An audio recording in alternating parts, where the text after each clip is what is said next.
Om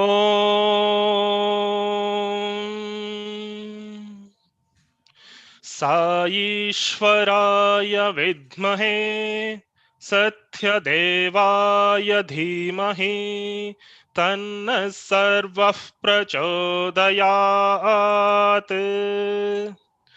Om Shanti Shanti Shanti Samidhyavase vrishannagne vishwan yarya ilaspade samidhyase sanovasunya bhara sangachadvam sambadadvam samvo manaamsi janatam deva bhagai yatha purve sanjhanana upasate samano mantra samiti samani samanam manassaha चित्तमेषाम् समानं मन्त्रमभिमन्त्रयेव समानेन वो हविषा जुहोमि समानीव आकूतिः समाना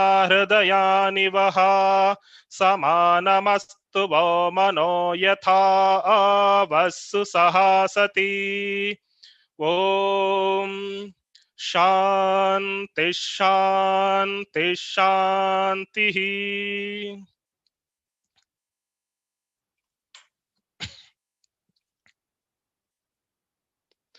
Om Shri Sai Ram.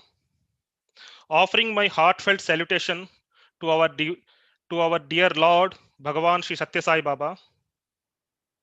I welcome one and all on this auspicious evening, where we will be presenting third of the four themes, title Shri Satya Sai Leela Manusha Veshadhari. Theme, Masters Mind-Boggling Mysteries. So now I request Shri D.V. Chandrasekhar Sir, District President, Bangalore East, to provide an introductory note for this program. D.V. Sir, over to you.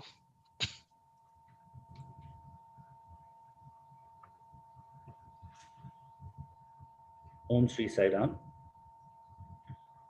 On behalf of all the participants of this offering and all the viewers who are witnessing this offering, I place my most loving and prayerful pranams at the divine lotus feet of beloved Bhagawan. 95th birthday is a landmark event for the entire humanity and Bhagawan's devotees in particular. Bhagawan has done so much for each one of us and our families, and for some over generations. And let's not miss this once in a lifetime opportunity to express our gratitude to him on this momentous occasion. As part of our collective sadhana, the devotees of Bhagawan in Bangalore East are making this 1 minute offering to Bhagawan.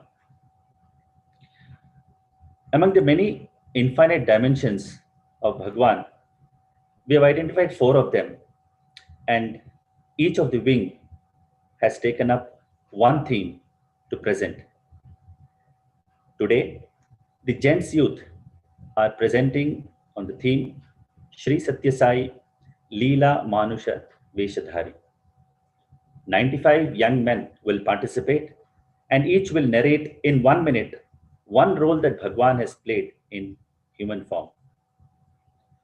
The sadhana that each one of these participants have done is itself the offering that we are making to Bhagawan. And this presentation or this offering today is only a byproduct.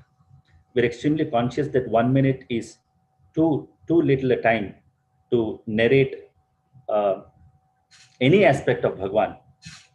But we hope that this is just a starter and a teaser, and the participants as well as the viewers would go back and know more about the infinite dimensions of the divine diamond that Bhagawan is.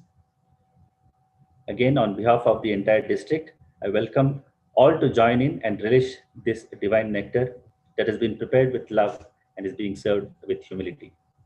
Over to Prem Sai for a brief introduction on today's theme. Saira. Okay, thank you, DV sir. Bhagawan, you have played uncountable number of roles during your 85 years of earthly journey. In each of your role, you have conveyed a strong message to the entire humanity on how to perform and with what attitude that role should be performed. Out of numerous roles that you have played, we, the youth wing Gents of Bangalore East District, have identified 95 roles. During this program, our brothers will be going over each of those 95 roles very succinctly with an incident followed by the key message underlying the incident. With this program, we intend to experience the divinity within us and with others around us while we do everything in our daily lives. Bhagavan, kindly accept the bouquet of 95 unique offerings from our side. Jai Sai Ram. So now I request each of the participants with starting from 01 to share their experience on each of those roles. Jai Sai Ram.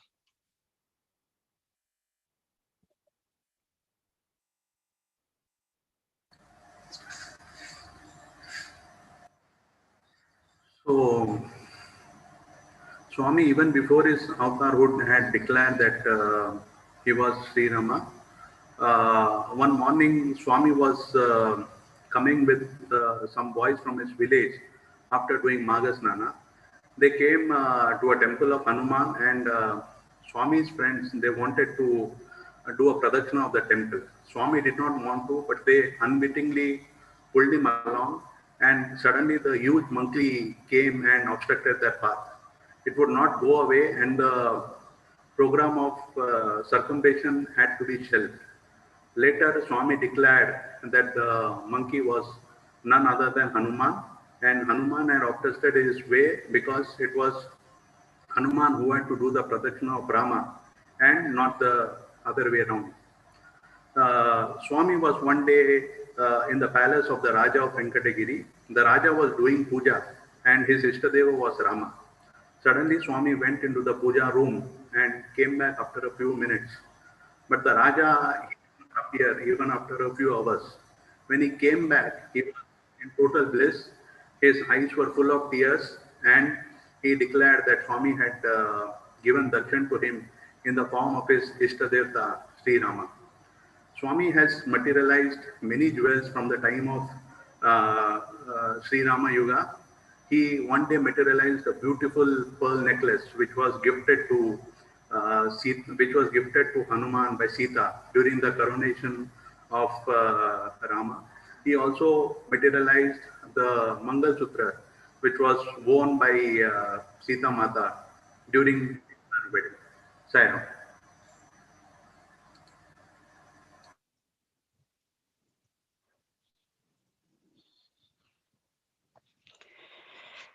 In one of the instances, Swami part the curtain between Sai Krishna and Sri Krishna. Mr. Sundararajan, a popular Tamil playback singer, was singing Swami Bhajan in front of Swami as "You are like Krishna, you are like Murugan." Then Swami asked to pass the bhajan and asked Sundararajan, "Then who am I?" Then Sundararajan realized and experienced Swami as Sri Krishna, and then and there altered the Swami Bhajan as Sri Krishna. You are Krishna, you are Murugan. In that instant, Swami chosen to part the curtain between Sai Krishna and Sri Krishna. In Krishna Avatar, Gopalas and Gopikas experienced Krishna Leelas. In this avatar also, Swami devotees experienced Swami Leelas, which resembles against Krishna Leela. In Krishna Avatar, Swami taught us Bhagavad Gita to entire mankind. In this avatar also, Swami taught us through many spiritual and divine preachers which again the content of the Bhagavad Gita. Surrender to Swami with love and devotion. Swami will lead us and Swami will guide us as like Krishna. Krishnam Vande Jagadgurum, Sai Krishnam Vande Jagadgurum, Sai Ram. During his journey to Ooty, Swami stopped at a guest house in Madhumalai forest. A student with a Polaroid camera was clicking photographs. Baba asked the student to take a snap of him standing alone. After the camera clicked, Baba gave the Polaroid photo to Sri Jogarao. That photo, Swami was in a white flowing garment with 3 heads and 6 hands. Each arm was holding an insignia of divinity. The lower right arm, bent at the elbow, was resting on the back of a majestic young cow. Swami was in the integrated form of divinity, Brahma, Vishnu, Maheswara, called as Dattatreya. With this, Baba answers Sri Jogarao's question, Swami, what is your real form? Swami is the Adi Moolam, Supreme Divinity, has described himself as Shiva Shakti, Supreme Brahma, and Mahamaya in a single form as Lord Dattatreya. During this time, his robe was caught in a bush, and Srimati Ratanlal rushed forward to set right. Bhagawan shouted at her, don't touch me. Later, Swami told at that moment, if someone tried to touch him, they would have burned due to the divine power. Jai Sai Ram.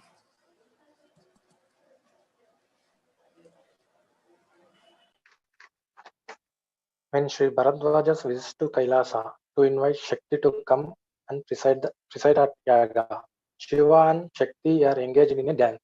So Bharadwaja feels neglected and about to return.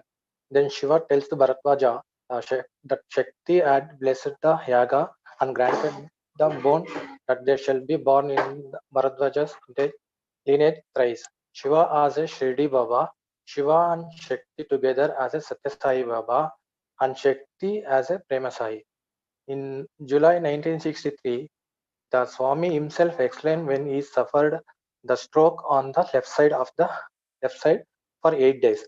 On 8th day, Swami sprinkles the water on his left side, Shakti on the left side to cure. Swami as a Shiva born on a Kartika month of lunar calendar on Monday. Swami as a Shakti shows love on devotees as a Sai Mata. Swami as a Shiva promotes Seva and as Shakti promotes Bhakti. Swami as Shiva makes us take the path of self-realization, and Shakti protects us, provides prosperity. Jai Sai Ram.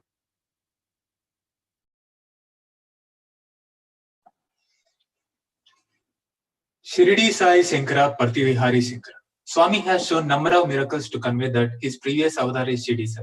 Swami invariably refers to my previous body when he speaks about Shirdi Sai. In his childhood, during the times when no one had seen or heard of Shirdi, he teaches his companion Shirdi Sai songs. 1940 is so remarkable year when Bhagawan declares himself, I am Sai Baba. Same year, when photographer clicked a photo with a stone in front of Swami, it turned out as a Shirdi Sai idol in that photo. It is Swami who advised to build a temple for his former body when a devotee Loknath Mudalayar brought a proposal for Swami temple. Thus, Gindi temple has become first spiritual center by Swami and first time ever idol of Shirdi Sai Baba, that is in year 1949, much more before the idol in Shirdi. Number of manifestations and miracles has taken place in Gindi. Many devotees like Pedabottu, who have witnessed to innumerable leelas and mahimas of Shirdi Sai Baba in his avatar, realized that innate powers of two avatars were identical with Bhagawan. Jai Sai Ram. My mother-in-law, Srimati Vijayalakshmi, was an ardent devotee of Shirdi Sai Baba. However, she reluctantly visited Puttaparthi along with the family for the first time after her marriage. After the darshan in Puttaparthi, they travelled to Tirupati for the darshan of her Kuladaivam, Sri Venkateshwara Swami. In Tirupati, as she enters the main gate of Sanctum Sanctorum, suddenly she was wonderstruck as she saw Bhagavan Sri Satya Sai Baba with his orange robe in the place of Lord Balaji. She had a great realization of her life at that moment that Sri Satya Sai and Lord Venkateshwara are same divinity but different forms. One has to walk and wait in the queue in Tirupati for Lord's darshan, while in Puttaparthi, devotees will be seated comfortably as Swami walks all over Kulwanta Hall to bless them. Ananda is the same when we see Venkateshwara Swami with all his glory as Mrinmaya Rupa, or seeing Swami in very simplistic robe known as Chinmaya Rupa. This is the simplicity and greatness of our Bhagawan, Sai Ram.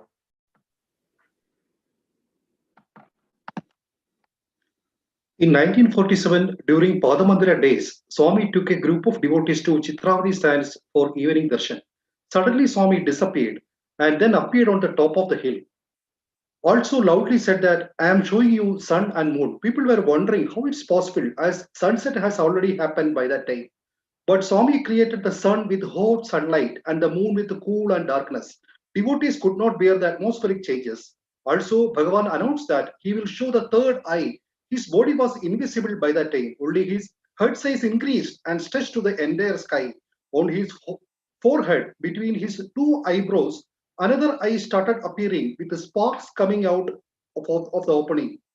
Devotees were scared, and some of them have already fallen unconscious. They felt that they were floating in the air. Then Swami appeared among them and lovingly created vibhuti and gave it to them. Also said that you have been praying to have a glimpse of this third eye for many past lives. In answer to your prayers, I gave you darshan of it, but I didn't show you even 1,000 parts of its brilliance. They all broke down and wept. This incident is beautifully narrated by Srimati Kumarama in her book Anitha Sharanam Nasti, and also in the YouTube link of Sri Satyasai Seva Organization Maharashtra and Goa recently. Jai Sai Ram.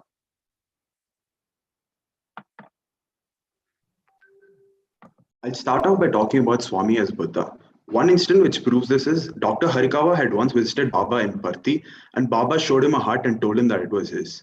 When Harikawa was born, he was born with a defective heart, and his father placed him on the feet of Buddha and prayed for his life, and he came back to life.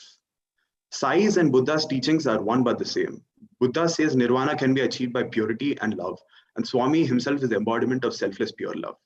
Swami also once placed a copper plate under Vatavruksha in Parthi and turned it into Bodhi Vruksha, which is a symbol of positive energy.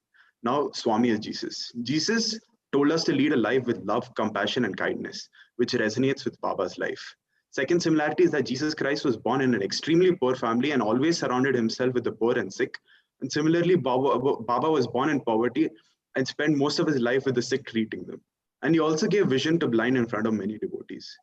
Jesus also once created food out of his own bare hands when it was insufficient for his fellow people. Similarly, Swami's miraculous words turned empty vessels into filled ones in Kodaikanal. Swami also once materialized an original version of Bible and a crucifix which he made out of his own bare hands and twigs, and he gave this to Dr. Hislop. What else do we need as proof to say Baba is Jesus and Buddha? Sai Ram. The Sai Satcharitar says Gauli Baba, aged 95, who made his way to Pandharpur, saw Sai Baba of Shirdi as a god in the form of Vittal and explained, "This is Vittal incarnate, the merciful Lord of poor and helpless." Later, a family of devotees went to Shirdi, and from there they attempted to travel to Puttaparthi. But because of a heavy rain, they could not make to Pandharpur, and they made their trip to Puttaparthi. They visited Baba, and Baba asked them they could see Vittal. Could you see them? The aged mother and father replied they couldn't see, and he felt sorry for them as their pilgrimage has been cut half the way. If you want to have a darshan of Vittal, look at me. They looked and danced with supreme joy, for Baba has become Vittal for their sake. Divine revelation of Vittal in Satyasai Avatar, like Pandaripuram, Puttaparthi, like Bhimarathi river made to be a Chitravati river. Further revelations like respect to your parents, a famous Pundalik story which has been transformed into action through Matruvandanam, which is conducted annually at Bangalore Vrindavan, and a Haridasa refined in the true essence as a Sevadal in Sai Avatar, and so on. Sai Ram. Sai Ram. Swami as Vishnu could be well explained by four main aspects: Sthiti, the protector of everyone; Seshasayana, Sarvavyapa Swarupi, and immense number of avatars forms Swami has taken. Once in Vizag, Swami was invited for a wedding. He took everyone to the seashore in the evening. While they were all immersed in great devotion with bhajan, Swami started walking in between the sea. He suddenly appeared as Seshasayana in the sea. All the devotees Never seeing such a huge serpent, and Swami got thrilled and became unconscious. Swami later blessed them and woke them by sprinkling water on them. This avatar was also proved to be the greatest form of all avatars by a book, Satya Sai Vridakalpa, written by the great Betapottu. Her handwritten copy was corrected by Swami himself. The line, wherever it's written as Sarva Devata Swarupa, was corrected in red ink as Sarva Devata Atita Swarupa without her knowledge, symbolizing the greatness of this avatar as Vishnu. Saira.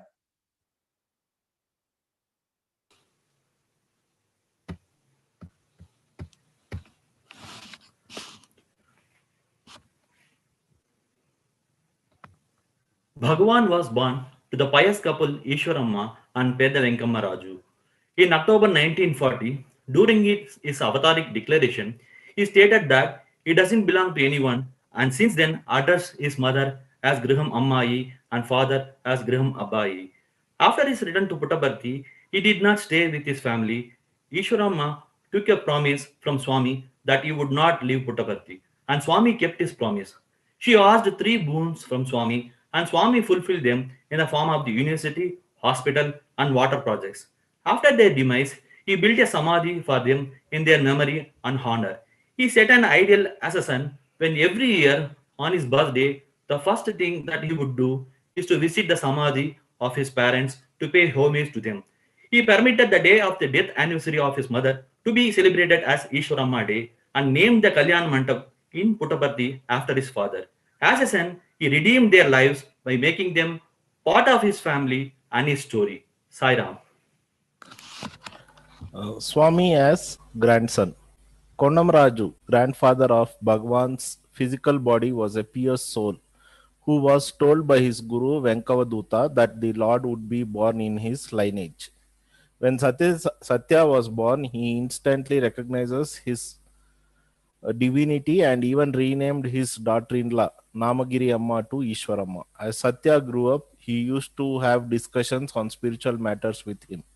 When the time came for distributing the property among his children, he asked that if the children wanted him to keep something, the only thing that he would keep with him is Satya. After this, Swami stayed with his grandfather, cooked and looked after him. He would run and return from school to take care of his grandfather. He had prayed Bhagawan for the prapti to sip water from his divine hands in his last moments. One day, at the ripe age of 1 or 2, early in the morning, he went to the mandir and had Swami's darshan. He kept ready a tumbler of water with a tulsi leaf, as he knows his end was near, and when Swami arrived, he said, "Swami, I am ready." Swami replied, "I am also ready." As Swami poured the water into his mouth, he passed away peacefully. Sairam.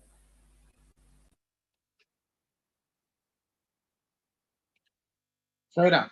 Swami as brother. In the family that Bhagawan was born into, he had four siblings. Two elder sister, and an elder brother and a younger brother. He used to help his sisters in all his household work. The elder brother, Sheshamma Raju, was a teacher, and hence, on his advice, parents sent the child Satya with him to study so that he could become a government officer. Swami used to perform all the household works in his brother's house in Kamalapuram. It was in Sheshamma Rao's house in Urvakonda that little Satya gave up his worldly attachments and declared that he has work to do and his devotees are calling him. Years later, when high and mighty started taking Swami to their places, a concerned brother cautioned Satya in response. On 25th May 1947, Bhagawan wrote a historic letter addressed to all his devotees disclosing his avataric mission. Swami always emphasized the entire mankind was one family and exhorted us to believe in the brotherhood of man and fatherhood of God. Jai Sai Ram.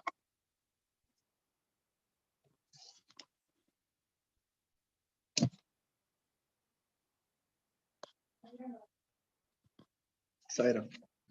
Once in Trai Vrindavan, Swami was looking around, searching among the boys for a particular boy. Spotting him, Bhagwan asked him to come towards him. So, had I committed a grievous mistake? The boy wondered. as he went up to Swami. But when he went closer, Swami pulled him towards him, held him in the warm, loving embrace, and said, "This boy lost his mother. This boy lost one mother, but I will give him 1,000 mothers' love." Sai Baba means divine mother and father. He was mother not only for students who studied in the school or college, taking care of them like an eyelid protects the eye, but also for the entire humankind in the universe. Birds, animals, all creatures were his own and deserved his love and care. Sai Geeta, an elephant orphan, when she was 10 days old in Bandipur forest, was brought to Parthi by Bhagawan in his car. And since then, he was her mother. When we cannot understand the love of a single mother, how can we understand that of 1,000 mothers? And that too, the mother of universe. Saira.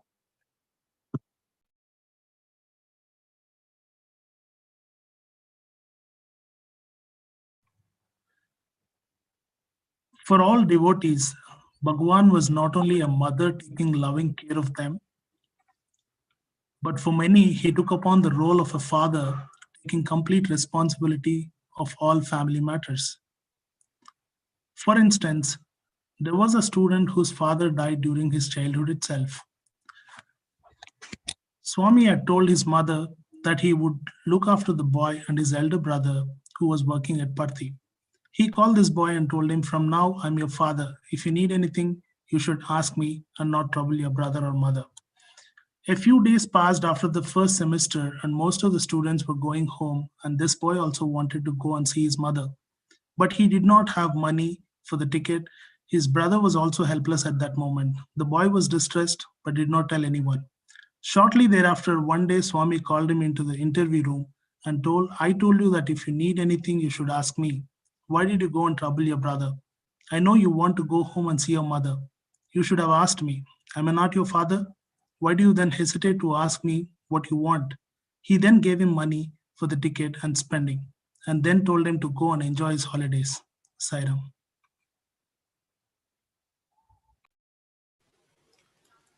Swami as Vishwaguru. In his childhood, Bhagavan was known as Guru and Brahmajnani, knower of Brahman or Godhead, among his peers and others in the village. He taught his first lesson to humanity at the age of 14 through the bhajan Manasa Bhajare Gurucharanam Dustara Bhavasa Garataranam, calling on mankind to meditate on the feet of the Guru in their mind, which can take them across the difficult sea of existence. Out of the innumerable ways in which devotees relate to Bhagavan, it is the relationship of Guru and disciple that Bhagavan advocates. Swami says, in the word Guru, Gu stands for ignorance, Ru stands for removal of ignorance, of Ahamkara and Mamakara. The modern gurus whisper a mantra into your ear and stretch their hand for money. But our Bhagavan's mantra is selfless love. When one of the birthday boys insisted that Swami give a mantra for redemption, Swami whispered in his ear, "Lavu, Navu, now. Love and smile now." Guru showed the Guri the goal. Sairam.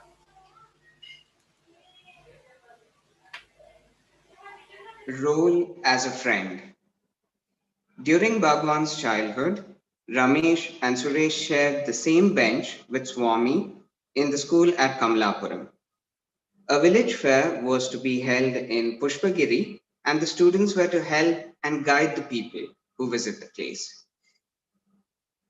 The students were instructed by the drill master to get a new set of khaki uniform. Swami couldn't afford this due to his poor family condition.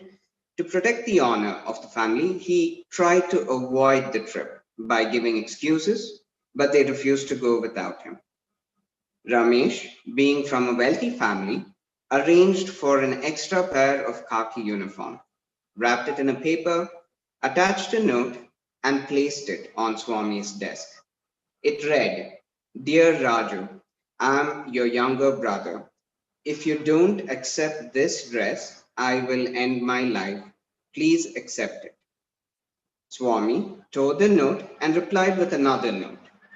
Our friendship should be based only on love. Only such friendship is permanent. Therefore, kindly take the gift away.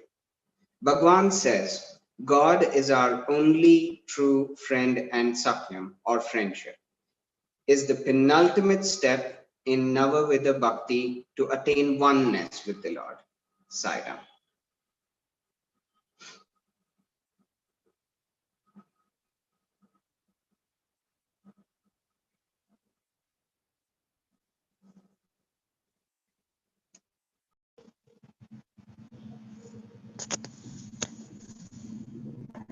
Swami as disciplinarian. Swami always expects strict adherence from his students, staffs, and devotees. In his own words, generally I speak sweetly, but on this matter of discipline, I will not grant any concessions. I will insist on strict obedience. I pay strict attention to your ultimate good. He cautions his students from talking too much, making unnecessary friendship and groups, forgetting the purpose for which you have come here. He administered periodic doses of silence to get them back on track. Swami, as a strict disciplinarian, always teaches the required lessons to be learned with an act of anger and brings them back to the right line of conduct. Sairam.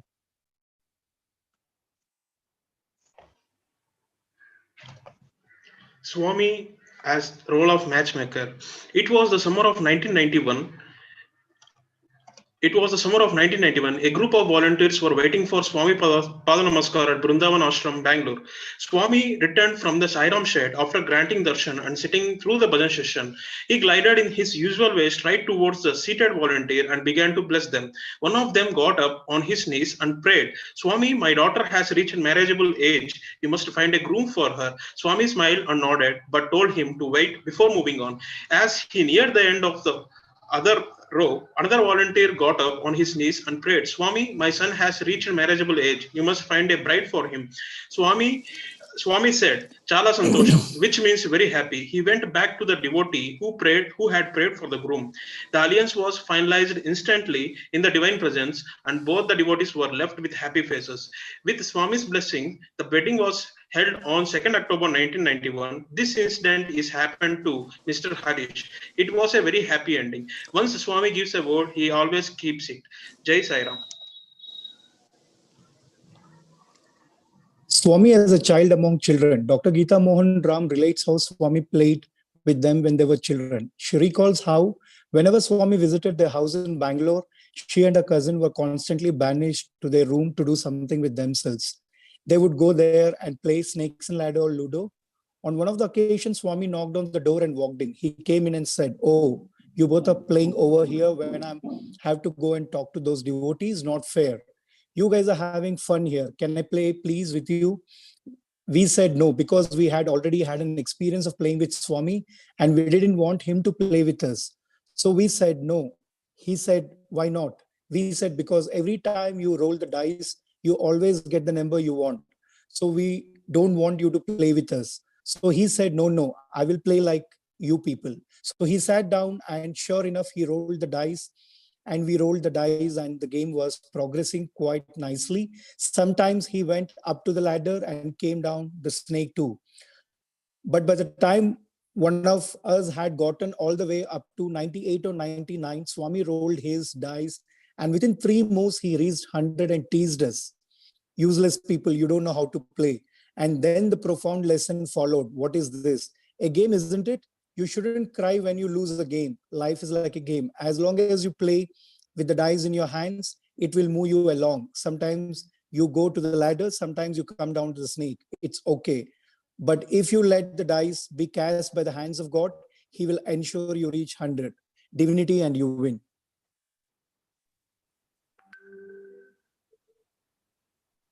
Sairam.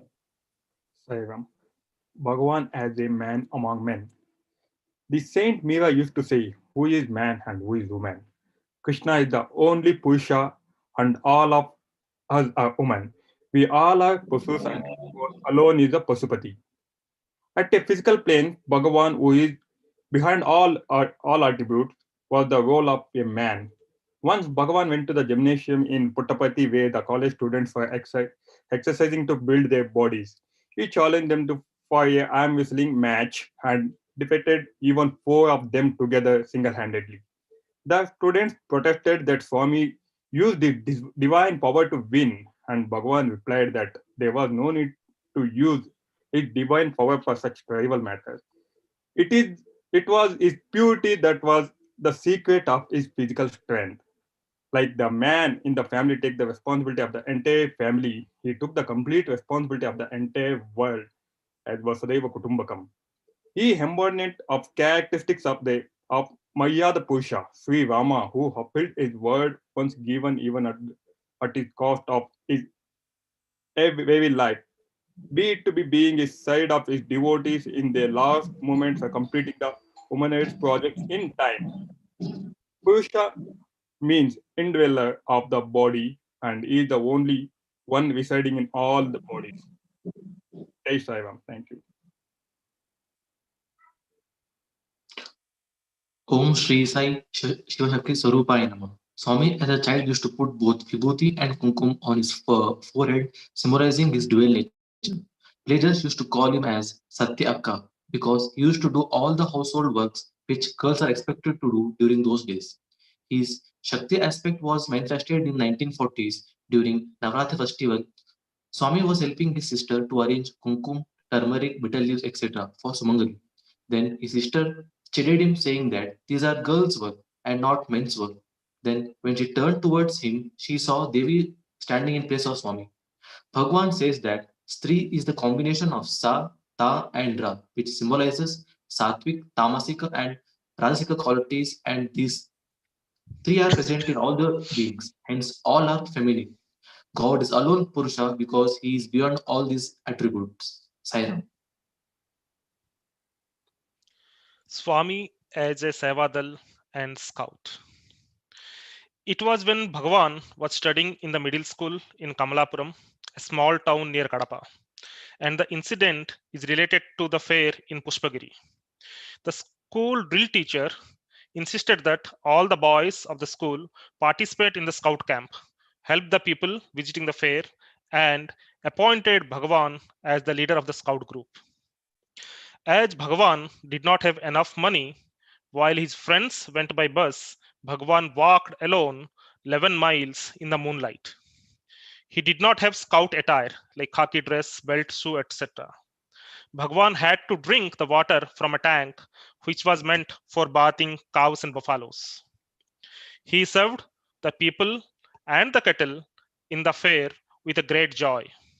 After returning from the fair, he had to go through a severe punishment because his absence has created problems with the supply of drinking water at his elder brother's house. All the great hardship Swami bore with a smile while serving. Much later, Swami revealed that he deliberately created such painful situations for himself in order to teach the lesson of forbearance, equanimity, and not to give up the spirit of seva because of obstacles or hurdles that come in between. Swami personally demonstrated the spirit of seva, walked the talk on seva on many such instances. Sairam.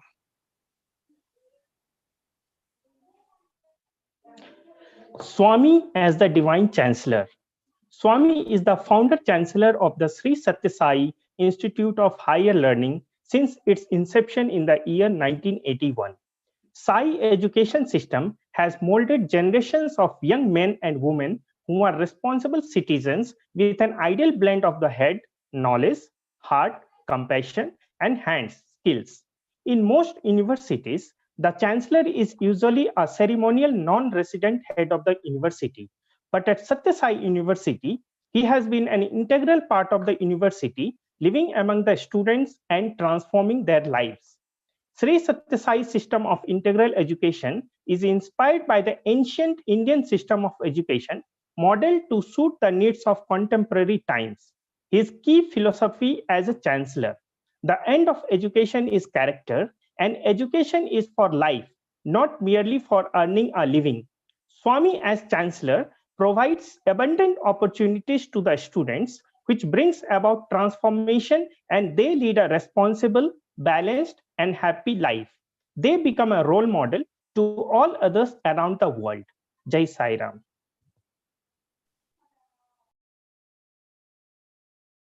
Om Sairam. Swami as a teacher. Bhagavan is the source of repository of all knowledge, both ancient and modern. While Mandir was a classroom, Swami chose to integrate worldly and spiritual lessons for the students. Swami made several visits to the schools and colleges and also sat through some classes along with the students. He even took some classes for them. When the MBA course was started in 1986 in the university, Bhagavan took some personal interest while taking the classes for the students. He taught the core principle of management like total quality management, re-engineering, zero-based budgeting, leadership, etc. in simple and practical ways. He mentioned that all world MBA degree means Masters of Business Administration. Here, students should become masters in man management. Swami used to motivate the students to excel in academics by granting Pada Namaskara to those who secured distinction, and at the same time spoke to those who could not do well, encouraging them to work harder. Swami mentioned about three types of teachers: the one who inspires, and the one who explains, and one who complains. He exhorted teachers to become inspiration to the students. Jai Sai Ram.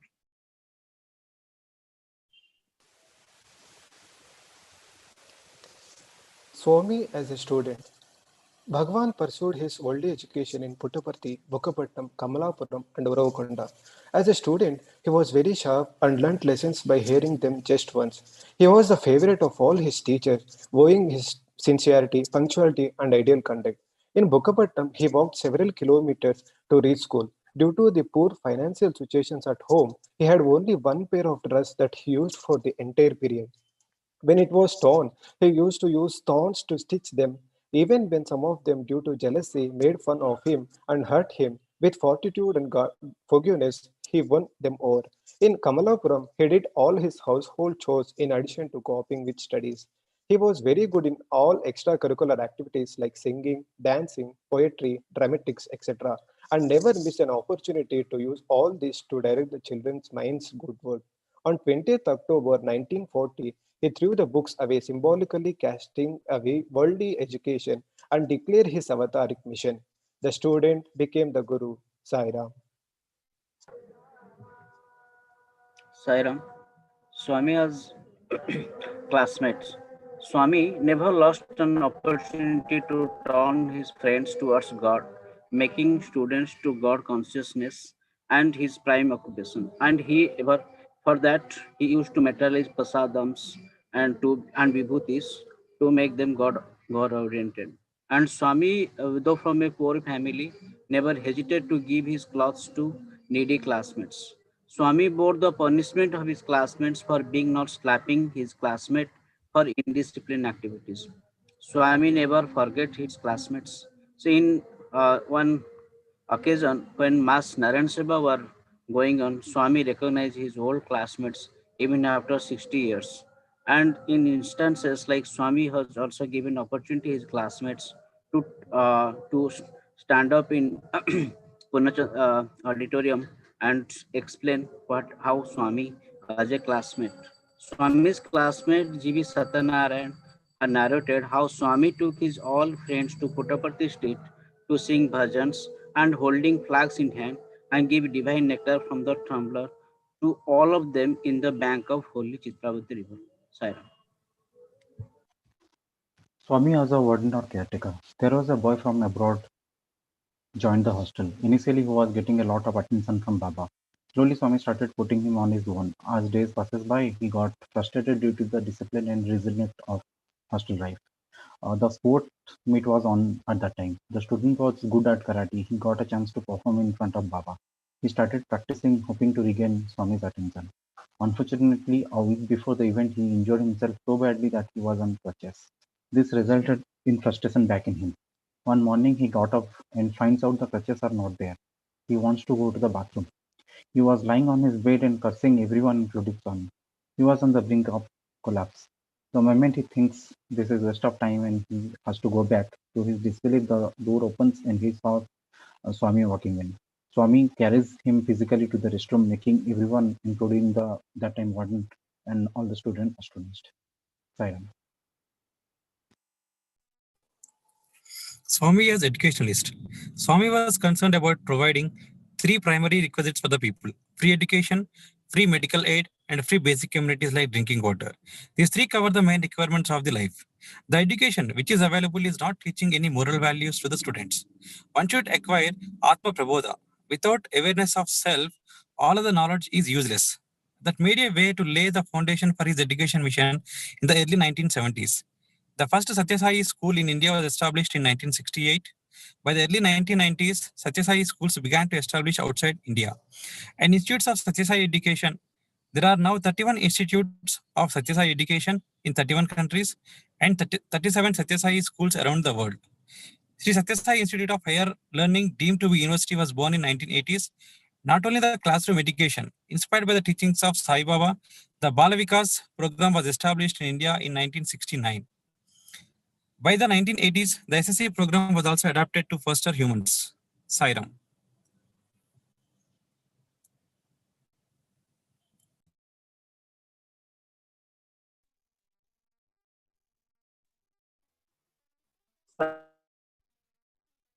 Swami as a of arts and how he encouraged pattern practice. In the late 1990s, early 1998, Swami called a few traditional artists from the villages around the Puttaparthi and had them perform a street play before the students in the initial auditorium. Puttakata was a dying art form as a patronage was accurate scarcity in this technological era. That time, Swami was kept on the disability. Sri Krishna Bhaskar, a Burrakatha artist and a Swami devotee, has performed more than 20 Burrakathas in the divine presence during the year 96.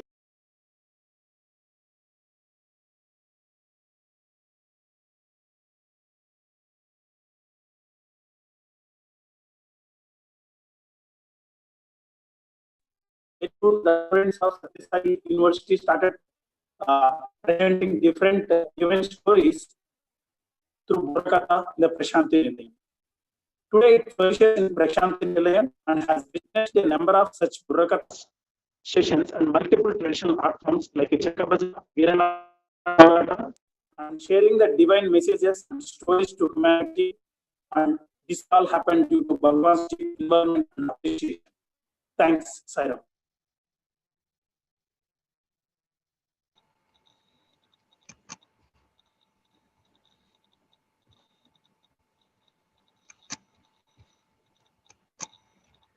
Sairam, that dancer, Satya went with other to witness to play of various performances and saw Rashendraman act. After he come home, he tried to do it himself.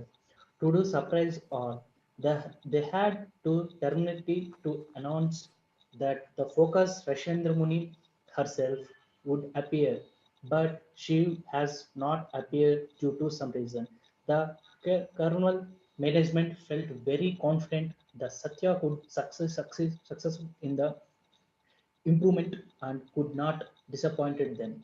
Satya's sister dressed him as Rashendramuni, complete with hair do and personal decoration, and took him to Kottachiru. The day of the performance arrived. The curtain rose. Rashendramuni tripped her way into the Darbar hall of Kamsa. The audience was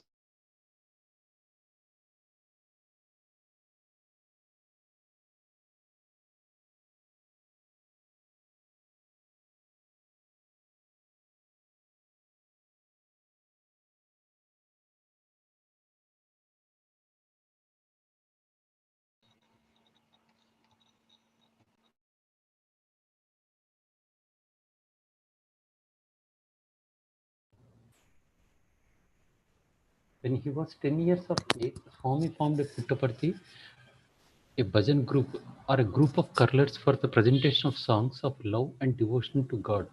The group was modeled after similar groups which existed in the neighboring villages. It consisted of about 18 boys uniformly dressed in ochre robes. Each held a flag and wore jingle bells as anklets. They danced to the tones of folk songs and ballads depicting the yearnings of pilgrims of darshan or the blessings by the site of the Panduranga shrine. Satya taught the children in poetry and sang the orderlies of the long pilgrimage, the pilgrims' anxiety to reach the shrine quickly, and their joy at the sight of the pinnacle of the temple. He also included with the traditional themes and a new shrine of which no one had yet heard. Every discourse will start with poem. Swami started Tyagaraja Aradhana at Tirupati. At Raja Venkatagiri, Swami himself sang Tyagaraja Kriti. For every Tyagaraja Aradhana, students will perform various songs at birthday. Sairam. Sairam, Swami starts his discourses with a padyam which has lot of insights and inner meaning, and that will be the base for his discourses. In childhood, Baba composed a school prayer, Aha Raha Tava, which means all the religions in the east or west preach love and all the religions lead to love. To instill devotion in the people, Swami composed various bhajans or poems to develop devotion, love towards God. He started Pandari Bhajan group and composed various songs or bhajans for devotees to sing. In old Mandir days, Swami composed many songs or hymns portraying the love for God which he taught while he was there. As a schoolboy in Kamalapuram, Swami composed songs warning against the evil of drinking, the dangerous consequences of illiteracy, on the abject condition of the untouchables, and on the degradation of the village factions by enlightening the people with his compositions. Through this, through his composition, Swami conveyed the message of developing love and devotion towards God, and also for the upliftment for mankind. Sairam.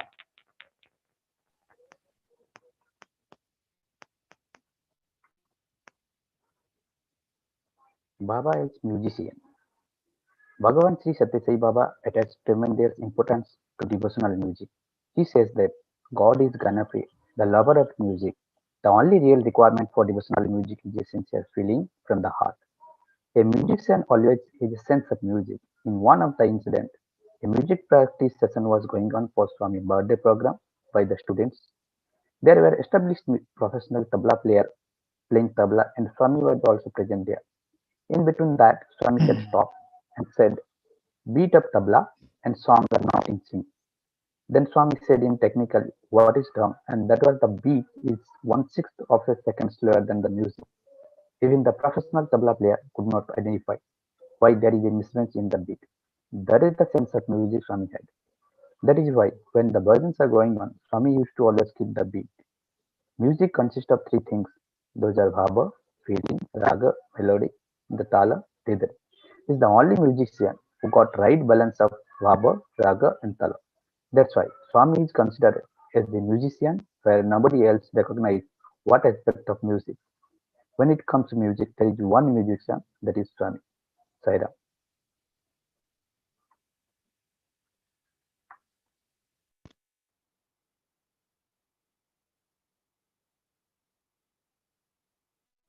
Swami as a poet. Sri Satyasai Baba is a well-known poet whose compositions rate very high in Telugu literature. For more than 7 decades, Swami imparted his teachings through poems, sayings, and speeches. Swami used to sing these unique poems spontaneously in the melodic style of Telugu narrative tradition during divine discourses. These poems are real gems of Telugu literature, and the style of poetry recalls two other great poets of Telugu motherland who are Potana and Vemana. Sai Madhuryam is one among Swami's poetry that contain 210 celestial poems. Students have translated these poems into English and Hindi under various themes. Swami also used to organize Kavi Sammelans in Puttaparthi. Now, I'd like to share an example of Swami's poetry. Kotte Subbanna was a businessman who used to Ayurvedic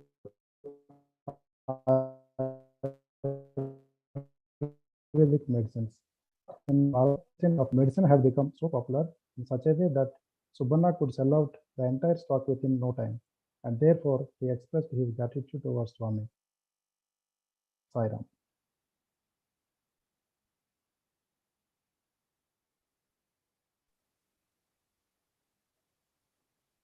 Bhagawan Baba as book writer. Swami as a book writer has written 15 Vahinis.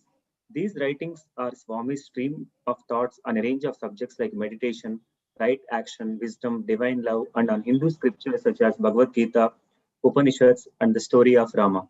Swami writes in very simple and elegant fashion so that anybody can understand. Vahinis are a compilation of a series of illuminating articles written by Bhagawan for the monthly Sanatana Saradi. These Vahinis are originally written in Telugu by Swami and then translated into English by Professor Kasturi Garu. Following are the 15 Vahinis Swami has written: Prema Dhyana, Dharma Jnana Gita Prashanti Satya Sai Ramakatha Rasa Sandeha Nivarini Leela Kaivalya Sutra Vidya Upanishad Bhagavata and Prasnottara Vahini. Jai Sai Ram.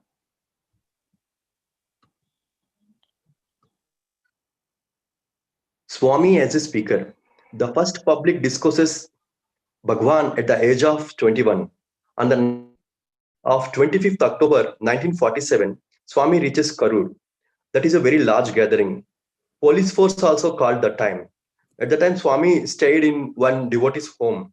On the next day, Swami gave darshan and gave speech in veranda. In that speech, Swami narrated about his childhood. Swami began his role as a speaker at very young age by means of folk songs, poems, dramas, etc., to make his family, villagers, classmates, teachers, and others. The official record of thousands of discourses made by Bhagwan from 1953 to 2009. It contains in 42 volumes as Satyasai speaks. Bhagwan in his entire life delivered more than 2000 discourses, 600 poems, 350 songs, 300 articles, 35 dramas, etc. to teach us the way to reach the ultimate and supreme goal of human life. Swami using very simple language that everyone can understand easily. Sairam.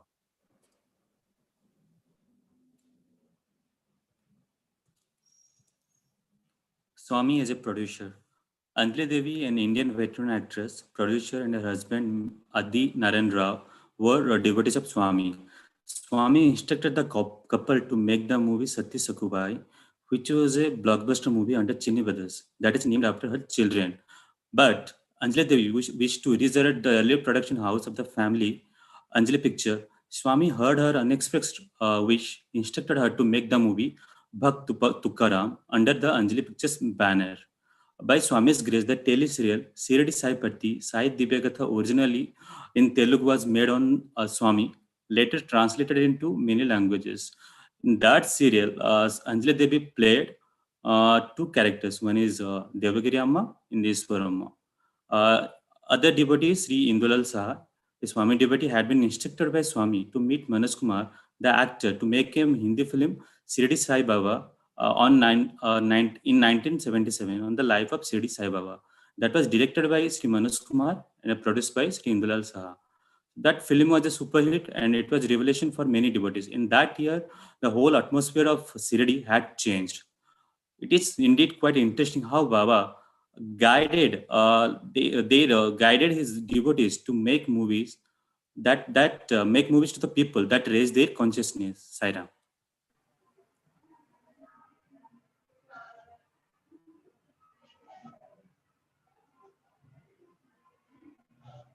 Bhagwan Sri Satya Sai would have written so many scripts during his lifetime to deliver messages to mankind. Let us see one such incident here. Decades ago, as young Satya, Bhagwan, during his early education days, under the guidance and encouragement of his guru, Tamiraju Garu, scripted a Dharma title, Chepnetlu Chestara, asking the worldly around as to follow whether their words with appropriate deeds. Practicing Trikarna Suddhi, unity in thought, word, and deed, is encouraged through this Dharma. Time and again during his sojourn on earth, Bhagwan would send timely reminders through such incidents to us. All these human troubles arise out of failure to share this love with everyone because of selfishness. Everyone repeats the benediction, Loka samasta sukhino bhavantu, which means that everyone in the world be happy. To whom you are giving this happiness? In fact, everyone repeats this word mechanically, but are you praying from your heart for the well-being of the world? The day you root out selfishness from within you, divinity will blossom in your heart. By this above drama, Swami wants us to remain same in all these three things: manasa, mind, vacha, speech, and karmana, actions, having purity and divinity. Let us surrender to him completely so that he writes our script and makes our life sanctified. Jai Sai Ram.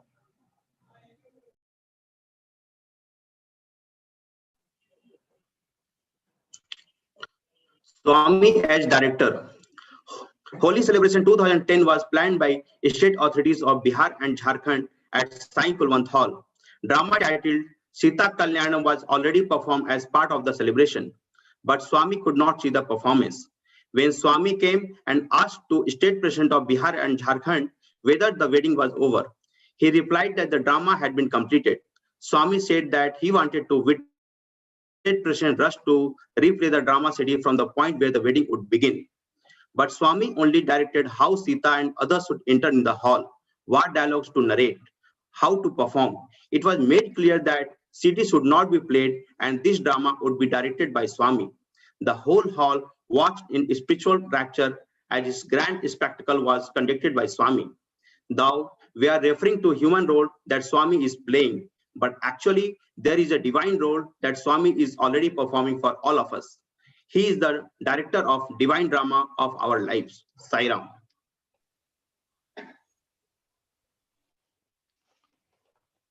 Swami as an actor. Bhagawan Sri Satya Sai Baba during his childhood days produced one drama named of Do Deeds Follow Words. Swami himself has written the script and acted in the drama. There were 3 scenes played in the drama and Swami wanted us to give a beautiful message to the mankind through the drama. During that time, Swami acted in various roles. He acted as a Tara character in mythological Kanakatara drama and he played as Narasingha Avatar in character also. So from these stories, we can take a point that Swami acted in every single role which he performed. He acted that role to the perfection level and he was never attached to that role. The lesson we need to learn is we also have to be perfect in acting out of the roles that we have been assigned in this life, just like our Swami performed. Thank you, Sai Ram.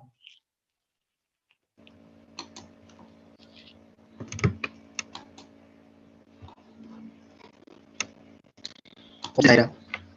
Swami is makeup man. Makeup artist and costume designer bring the live character being played by the actor.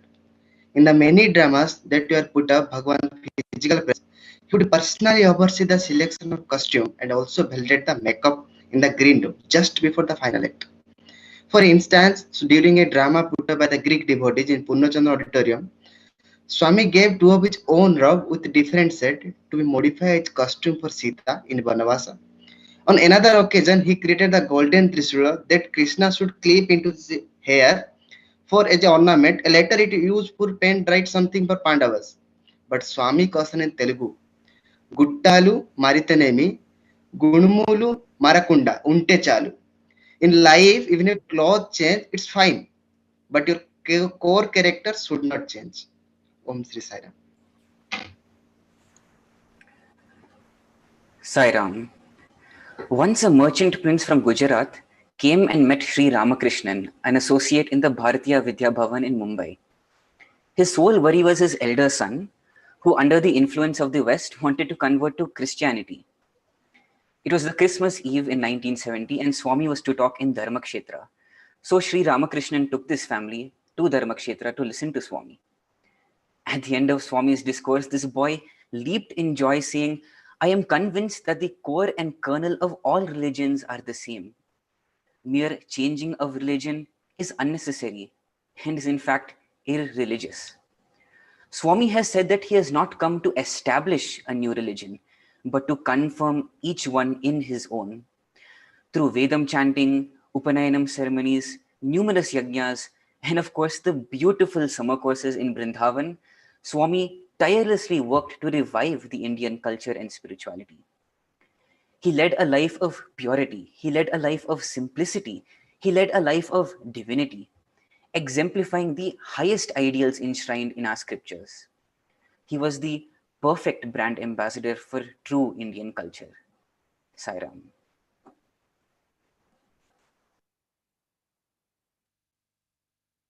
Sairam.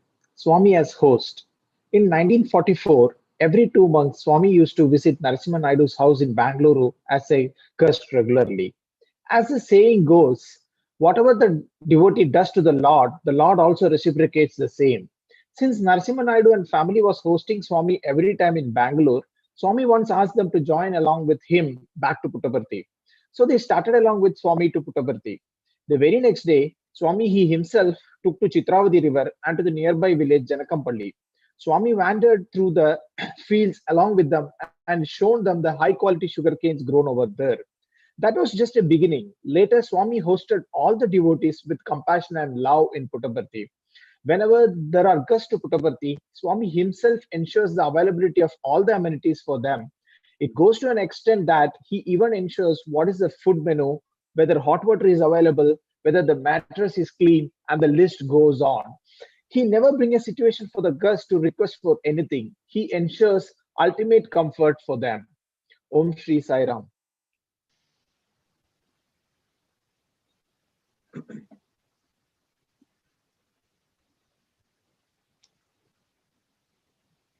Satya Sai as divine guest.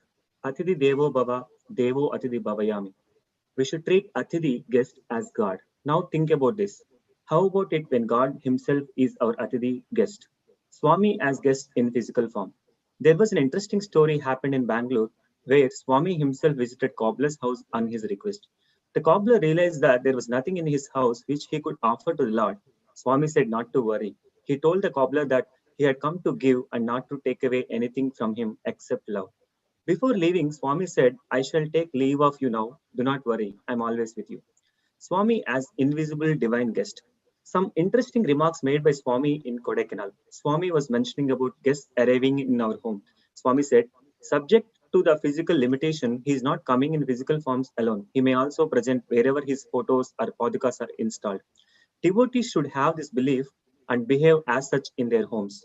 We shall also guide our next generation to follow this system and pay respect to the invisible divine guest. Feel the presence of the Lord with us every moment of our life. Jai Sai Ram. Swami as a co-pilgrim. In June 1961, Swami set out a journey to Badrinath along with his parents and several devotees. They were accompanied by Sri B. Ramarao, governor of UP. Swami equipped with them. Normally, devotees go to Badri to see Lord Narayana. There, you are going there in the company of Lord Narayana to see the idol installed in the temple. In Badrika Ashram, Swami produced the Netra Lingam installed by Adi Sankaracharya himself 1200 years ago. Swami, waving his hand, produced thousands petaled golden lotus and placed on the linga it. With another wave of his hand, he produced Gangotri and did Abhisheka. Bhagawan revitalized the Netra Lingam and restored it to its original invisible place beneath the idol of Lord Badrinath. Being a co-pilgrim with Swami, we can be witness to those incidents which we cannot get a chance to see in a normal life. Henceforth, if we make him our co-pilgrim in our life as a journey to visit the God, to see the God, it will be assured we will not going to miss anything. Jai Sai Ram.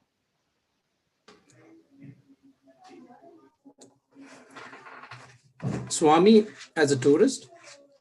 Swami has played the role of a tourist many times during his Avataric mission and was an avid tourist himself. He has traveled from Kanyakumari to Kashmir and even visited East Africa as one of the only overseas trip that Swami had. With these trips, Swami wanted all of us to fully enjoy the beauty of nature and creation. He wanted us to love the world and its creation as a vesture of God. Quoting some of the messages from Swami related to the nature and its importance, you enjoy the sight of the mighty mountains, the big rivers, the vast ocean, and the dense forest. Who is the creator of all these beautiful manifestations in nature? God is the basis of all these. You have to realize that nature is a manifestation of God. Hence, nature should not be ignored. Nature is the effect and God is the cause. If you really want to understand nature, creation is the best school. All that is contained in the creation, the mountains, the trees, the rivers, are teaching us constantly. To summarize his message, nothing is closer to God as nature, creation. Enjoy it as much. But one should enjoy creation without losing marvel and thankfulness for the Creator himself. Sai.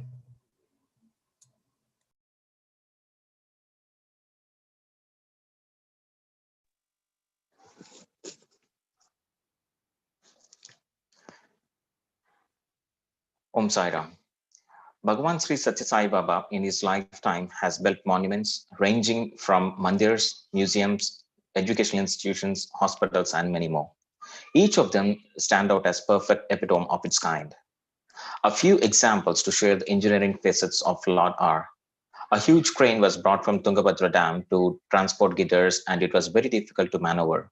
Swami himself stepped up to the crane and handled the steering wheel. To the thrill of the devotees, the crane moved smoothly and unloaded the girders. Another example of his insightful engineering directive was during the construction of Lord Hanuman's statue. But building a stable 65 feet structure of that model was a puzzle to the engineers. But Swami directed the team to perform Bhumi Puja, and on that day, he surprised everyone by creating a miniature model of Hanuman's statue for the construction. Bhagawan has created this human body, which is the greatest engineering marvel in this universe. Bhagawan has blessed all of us with this precious gift to perform good deeds. It is up to us on how we make good use of it. Jai Sai Ram. Sairam. In 1950s, Swami planned the new site of New Prashanti Mandir, half a kilometer away from the existing mandir at Puttaparthi village on a hill, in spite of Mother Ishwaramma's arguments. In 1970s, Swami was there from the very conception of the structure, laying a foundation stone, prototyping, and the inauguration of Shivam Mandir in Hyderabad, which is in the shape of a lingam. Swami created a blueprint of Prashanti Nilayam and showed to a devotee when the devotee complained of dripping of water in one of the canteens. In 1980s, Swami architected the shape of Satya University buildings, the shape of the domes in lines with the shape of Somnath temple. In 2000s, the Satsai Hospital in Whitefield, Bangalore was based on the architecture of Swami's instruction of dome's height to be 75 feet. The Swami planned the water supply to Chennai in the Kandarelu Pundi Water Canal project as a part of the Sai Ganga project. So the summary is that Sai not only architected the various buildings and the town during his humanly form, but also is a divine architect and divine planner of all our lives. So we dedicate our lives to him. Om Sai Ram. Om Sri Sai Ram. Swami is a meticulous construction supervisor with a keen eye for details and safety of the workers. There is an instance wherein Swami miraculously saves one of the workers' kid who was accidentally ran over by a construction vehicle. Later on, the tire marks were seen on Swami's hand. In another instance, during the planning phase of hilltop 65 feet Hanuman statue, Swami guided by metallizing a Hanuman statue for the engineers who were not sure about the design. Many a times, Swami had set example by visiting the construction site regularly and taking care of minute details. He also provided insights to many devotees such as Venkatachalam sir on how construction supervision has to be done and the kind of excellence of work he expects. Thank you. Sai Ram.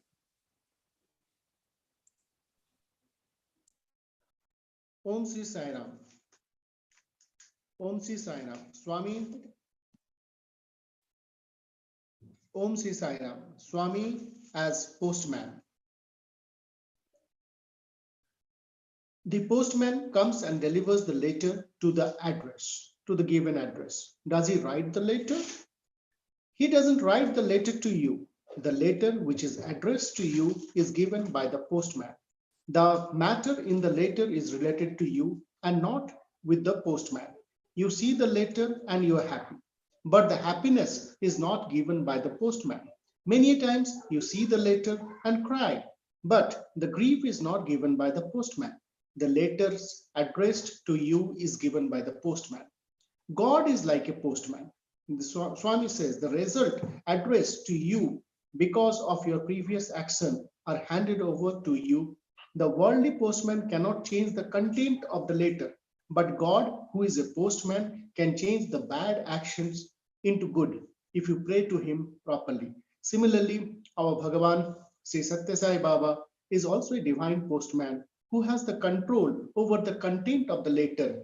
And if you pray to him and surrender wholeheartedly, he can turn your bad actions into good. Sai Ram. Swami as a humorist. As a humorist, Sai is matchless. Once, Swami called Professor Kasturi and told him that a newspaper wants to write an article on him since he was the editor of Sanatana Sarathi. Swami also informed him that they wanted a photograph of Professor Kasturi and he himself would take that photograph. On hearing this, Professor Kasturi was so excited and quickly applied the required touch-ups to pose for the photograph. Swami then took out a special camera and suggested various poses and then clicked one picture. Immediately, a mouse flew out of the camera and Professor Kasturi jumped in fright. It was only then he realized that it was a stuffed toy. On seeing this, Swami had a hearty laugh and then told Professor Kasturi that one should not aspire for the temporary glory of appearing in the newspaper, which becomes a waste paper next day. Instead, one should aspire for lasting fame through dedicated service to God. Swami's humor is only a medium to convey a great lesson. Sai Ram.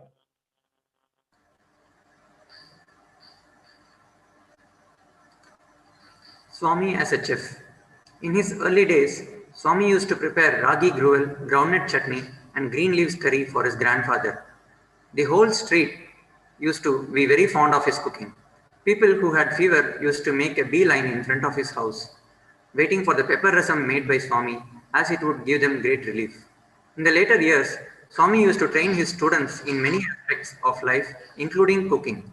Once, when boys were rolling puris, struggling to get it round shaped, Swami came, stood beside them and said, "Can't you roll a small puri? You should be good at everything." He took the wet floor stuck to the slab, made it into a ball.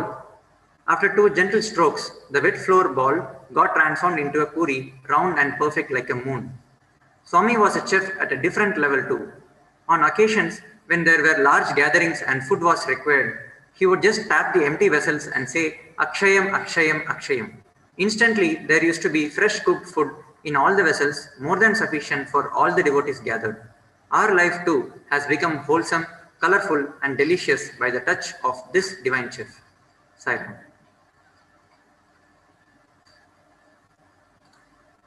Swami as a photographer. There are many instances of Swami doing the Leela of photographer. One such instance is mentioned in Professor Kasturi's book, Loving God. As per this book, the story goes like this. There were a group of devotees from Telangana who came during the construction of Puttaparthi General Hospital. And Swami also used to go there to distribute sweets and fruits. So seeing Swami, the group got excited, and the one gentleman, Parthasarathi, took out his camera to take a group photo with Swami. Swami, seeing this, asked for the camera and said, "Go there behind the sofa and I'll click the photo." The entire group got shocked because they wanted to have a photo with Swami. Seeing their confusion, Professor Kasturi, who was also there, he said, "Don't worry, the chair is never empty. Swami will be there in the photograph." And Swami also said, nodded his head and said, "Rest assured, that would be the case." After photograph was taken, Swami was indeed there in the group photograph. It is a message for all of us. Swami, our beloved Bhagawan, is a divine photographer. He will click the photograph without saying any ready, steady, go. And we should be doing our karma, we should be doing our good deeds, so that when Swami clicks the photograph, we are all there part of that group photograph. Om Sai Ram. Swami is a unique doctor whose vibhuti could cure any ailments. His darshan, sparshan, and sambhashan was enough to get rid of incurable diseases like cancer. In many instances, Swami has physically performed operations, and in case of One of the patients, he himself declared, "Operation I have done. Your wife called and I came. Didn't a doctor tell your wife, you pray to your Sai and I pray to my Sai? I was the doctor." And continued further, "See, Sai is perfect. Your wife's teaching, no pus, nothing. There was no life in the body. Swami came. The doctors, while performing the operation, thought, why did they take up such a major operation? And after 9 days, they discharged her. The divine doctor has come to cure mankind of the most serious of diseases, that is Bhavaroga, which is the cause of all other ailments. Sairam.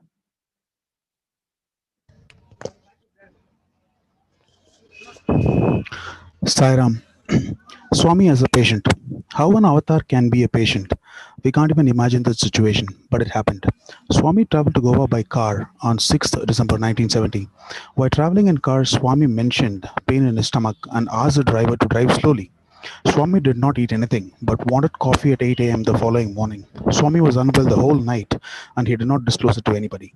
He bore this illness for 3 days, from 7th to 9th, and Swami insisted on giving darshan on 10th. The doctor could neither agree nor disbelieve it. Swami was led into bathroom at 5 p.m. on 10th, and 20 minutes later he came out fresh as a new blossom. And subsequently, when he addressed the devotees in Bombay on a Christmas day, the other day a serious illness had come upon this body in Goa. Illness can never afflict this body. I had to go out to rescue of a person who had surrendered to me, surrendered even his judgment. I took over his illness and went through it. This is Swami's assurance to us. He will be with us throughout. Jai Sai Ram. Swami as dietitian. Bhagawan has said, food is the first step that constitutes our mind. This mind helps us to think and to comprehend and to experience God as well. A proper diet makes this healthy mind. Swami not only emphasizes on the food we take, but also the thoughts and the deeds involved while preparing it. One who prepares food should have a sacred feeling. Bhagavan, in many occasions, has expressed his dietitian side too. He introduced to all of us the divine recipe named Sai Protein, which is highly nutritious and affordable. Sai Protein, a diet once proposed, has now become a movement where most of the Seva activities across the globe incorporate Sai Protein Seva, where Sai Protein is distributed. Swami also highlights that, as is the importance of the dietary food for maintaining a good health, so is the food for our mind. Our thoughts are food for the mind. So, keeping our mind filled with pure thoughts is extremely important to keep a healthy mind. Sairam.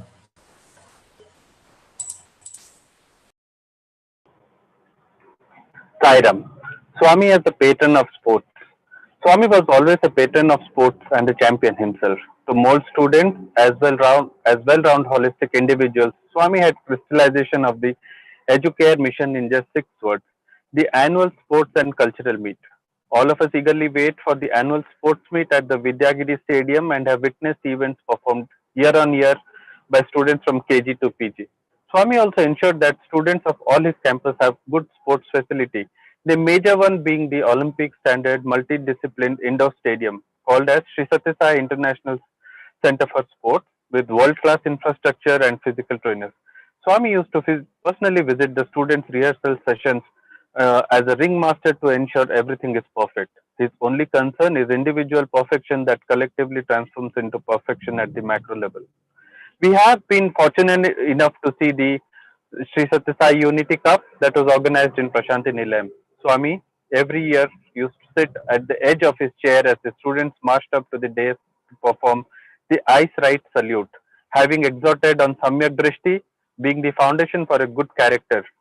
It was as if Swami is keen to ensure that every student has his or her eyes to the right side always. The joyful journey from playful Satya to the player Satya Sai has been an exemplary as patron of sports, and Shanti Vedika stands as a witness. Sairam.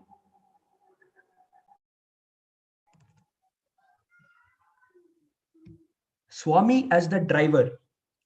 At a physical level, Swami got his license when he was quite young, and he used to drive a small car known as the Morris Tourer, between Parthi and Rajamandri. And Swami used to drive at such high speeds, 100 to 150 miles per hour, that the passengers could only call out to God and close their eyes and chant Sai Ram, Sai Ram. And yet Swami used to remain totally in control of the vehicle. There is an interesting story of a young boy who asked Swami, Swami, which is your favorite car? And Swami replied, it is a Morris Minor. Then Swami asked that little boy, will you let me drive your car? To which the boy said, sure, Swami. Swami placed his hand on the boy's heart and said, your heart is the car and I am the driver. Swami volunteers to be the driver of all our lives, of all our hearts, citing a large number of yugas as experience in his job. All we have to do is be free from fear and have faith in him, and he will ensure that we reach our destinations quickly and safely. Saira. Swami as career counselor. Career success, both in materialistic and spiritual, takes tremendous effort, self-confidence, and surrender to God. Swami says, any amount of sadhana without self-confidence will be of no use. Hence, I wish that all of you should develop self-confidence and do rigorous practice to achieve success. Swami counseled many people on their career choices and continue to do so as we hear from more and more experiences of various devotees. People who had never wished or thought of becoming doctors, lawyers, businessmen, CA, became successful in their careers par excellence after following Swami's advice sincerely. There are instances people receive a surprise from Swami whenever they sought a career guidance.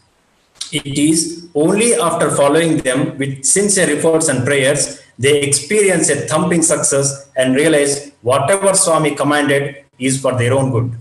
Once we seek his guidance, we must adhere to it no matter whatsoever with a complete surrender. If you surrender to God, God's power will become yours. Real career success comes only through helping others or making a meaningful contribution to society. The two most important days in your life are the day you born and the day you find out why. Sai-Ram. Sai-Ram. Swami, the creator of the universe, is also the protector. He is our security and keeps a constant watch over his devotees. During the old Mandir days, devotees recollect how Swami used to take the torch and go on rounds at night to ensure that the devotees are safe. Swami once visited the house of a Balvika's teacher, Mrs. Geeta Ram, and surprised her by asking, where is Srinivasa, who was suddenly missing from the class? Swami then advised her, saying how she must keep a constant watch over the children. The later events unfold how Swami had saved the boy who was locked in his house from a fire accident, and how Swami personally informed the boy's mother about the events. Swami states, the word watch contains the 5 human values. W, words, Satya. A, actions, Dharma. T, thoughts, Shanti. C, character, Prema. H, heart, Ahimsa. Swami once in a Trai session, hearing the sound of the clock, tick, tick, tick, noted, my mission runs round the clock, tick, tick, tick, Satya, Dharma, Shanti, Prema, Ahimsa, reminding us how we must constantly keep up the 5 human values. Sai-Ram. Swami as sand artist. In the initial years of Bhagawan's Avataric mission, Swami performed several leelas. The one very usual place where he performed several of these leelas are sandbed of Chitravati and other river beds, and also seashore. Typically, Swami used to make a heap of sand or would write something on sand surface, and then he would pull out unimaginable articles from it. The miraculous articles range from idols of god and goddesses of metals, lingas, eatable items like mangoes, Mysore pak, and even masala dosa. In one occasion, he materialized the amrita and vessels to hold and serve it. Sandbed used to be his playground.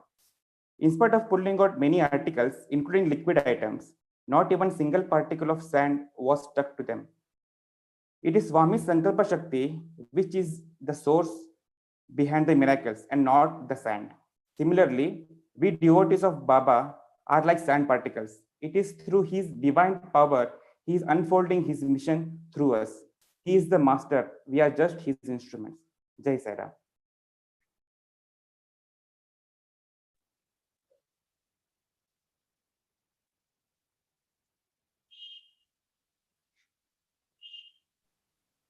Sai Ram.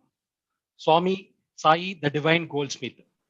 Swami was distributing groundnuts to everyone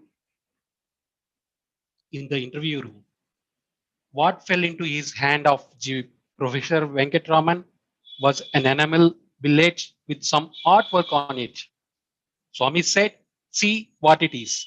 The billet shows the cosmic form of the Lord. Embedded in it are the forms of Shirdi Baba and Swami. I have left some space for Prem Sai also. Swami then took the billet, held it near his mouth, and started blowing on it. And it became a full-fledged ring, shining brilliantly. Swami held it high, showing the ring to all of us. And he said, "A goldsmith would take 15 days to make a ring, but I have done it in less than 15 seconds.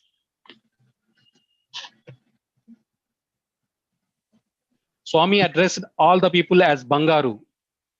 Just as gold is the purest form of all ornaments of various shapes and sizes made by the goldsmith, the purest form of divine resides in each and one of us. Jai Sai Ram. Bhagawan, the re-energizer of shrines. Bharat is a land of many holy shrines where devotees worship the divine in various manifestations. Bhagawan, during his earthly sojourn, visited several of these shrines and re-energized the idols to restore spiritual potency. July 1958. Swami graced the Sanctum Sanctorum of Tirumala. April 1961. He visited Ayodhya and Varanasi. At the Kashi Vishwanath temple, Swami created vibhuti and sandal paste. He also created a priceless gem and placed it on the Linga Mukha. June 1961, during his visit to the Badrinath shrine, he materialized an exquisite Narayana idol, a 1,000-petal golden lotus followed by the Netralingam. December 1963, at the Sri Shaila Mallikarjuna shrine, he gave Shikara Darshanam. May 1970, at the Somnath Jyotirlinga shrine, Swami created 108 silver and golden bilva leaves and sprinkled on the linga. He then created the Jyotirlinga, placed it on a silver stand and told the priest, "Henceforth, let it be in the full light of day." Bhagawan also visited shrines in Bhadrachalam, Pandharpur, etc. Sairam. Bhagwan Baba as a transcorporeal traveler. Bhagwan used to go into a trance, a superconscious state in which he leaves his physical body to rescue a devotee in distress. The body would drop unconscious and he would return only after some time, the duration of which would range from a few minutes to several hours. In the Pata Mandiram days, Swami would leave his body on the holy Vijayadashmi day, and when asked, he said he went to bless his devotee in Shirdi. This particular incident happened in the early 1960s. One day, Swami was talking to Sri N. Kasturi and others on the terrace of the Pata Mandiram. Suddenly, Swami got up and ran forward as if to hold someone. As he reached the parapet, someone just managed to hold him at that moment. Swami became unconscious to embark on one of his transcorporeal journeys. When Swami regained consciousness, he said that he had gone to rescue a devotee of his. Some elderly devotees took courage and asked Swami if he was not concerned about his body. Swami beautifully replied, saying, "Of what use is his body if it cannot help my devotees in times of need?" Sairam.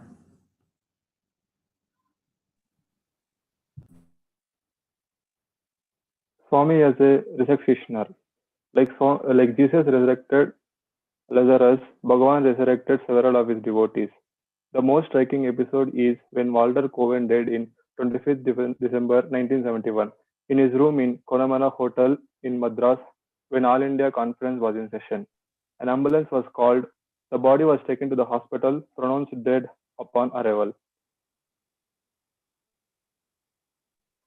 Covered with and stored in the empty storage room and covered with a sheet and awaits daylight and decision about the funeral. Swami visited Mr. Cowan, and the next thing they knew, he was alive and was being attended to. Later, Swami revealed that Mr. Cowan had 3 heart attacks, and Swami saved him all the 3 times. Similar to the story of Sri Radhakrishna from Kuppam, who was suffering with a severe gastric ulcer and died in 1953. in the quarters adjacent to Swami's residence. Swami resurrected him and granted him a new leash of life. Swami has given life back to many devotees, saying, "You have more work to do. The surest way to stay alive is to do his work." Jai Sai Ram. Sai Ram. In old Parth Mandir days, Swami used to come at 4 in the morning, clean the altar, decorate the photos with flowers, do the puja, do the arti, and distribute prasad to the devotees, thus demonstrating to devotees how to do puja. Swami went to many famous temples, doing Jeernoddhara of all the deities just by blessing them. Swami, the Pujari of Sanatana Dharma, introduced to the devotees Jnana Saptaha Yajna, Atirudra Mahayajna, Vratas like Sri Sai Satyanarayana Vrata. Swami propelled the devotees to lead Vedic way of life by learning Vedas, Bhajan, Yoga, Jyotirdhyana. Swami is the true Pujari of Sanatana Dharma. In 1961, Swami went to Kashi, placed a precious stone on the lingam, thereby showing the people what is the mukh of the lingam. He placed the stone on the lingam, which became the mukh of the lingam. Swami has always upheld the values of Sanatana Dharma like a true pujari. Swami is guiding and guarding the Sanatanis like us in every way. Jai Sai Ram.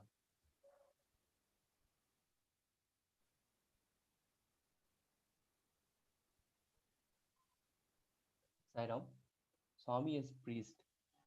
What better you can ask for when the Lord of the universe himself is guiding you through your offer and prayer to the Lord. Swami took birth in Raju family, which is Kshatriya by their lineage, but the family was famous as Bhattaraju in the village because of their ancestors' inclination towards the Lord and the many actions they have taken to uphold the greatness of the divinity. Swami, in his entire life, has performed numerous marriages, upanayanas, aksharabhyasams, ear-piercing ceremonies, and he used to take full charge of all the actions performed as a priest during the ritual ceremony with full spirit. This is what made the whole occasion spiritual and auspicious. Imagine how great an enlightening sight it would be to see the person who is offering the prayer, the mean, and the person who is receiving the prayer, the end, is same. Om Shri Sai Ram. Swami as bhajan trainer. Swami had personally started the bhajan movement by singing his first bhajan, Manas Bhajare Guru Charanam. He had always made it a point that each bhajan is simple, so that every devotee can easily sing and connect to the divine. He has given very basic tips for the aspiring bhajan singers. Swami used to mention that any bhajan singer should always adhere to the Bha, Ra and Ta, referring to the Bhava, Raga and Tala of the rendition. He was always very particular about the pronunciation of words. For example, he had corrected the singers when they sung the Ganesha Bhajana Vigna Vinashaka, that it was not a Vigna but Vigna, meaning obstacle remover. He says each bhajan should be practiced 100 times before it is offered in public. The first 25 times you focus on the raga and tala of the bhajan as a music. The second 25 times you internalize the complete meaning or bhava. The next 25 times you lose yourself in the bhajan and the bhajan becomes a part of you. In the last 25 times, Bhagawan loses himself in your bhajan. You become one with him through the bhajans being practiced. Sai Ram.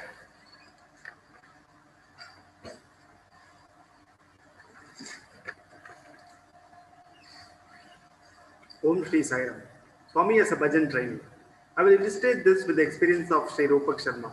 Sri Rupak, student of Bhagawan, wanted to sing a bhajan for Swami, which he had learned at his native in Assam.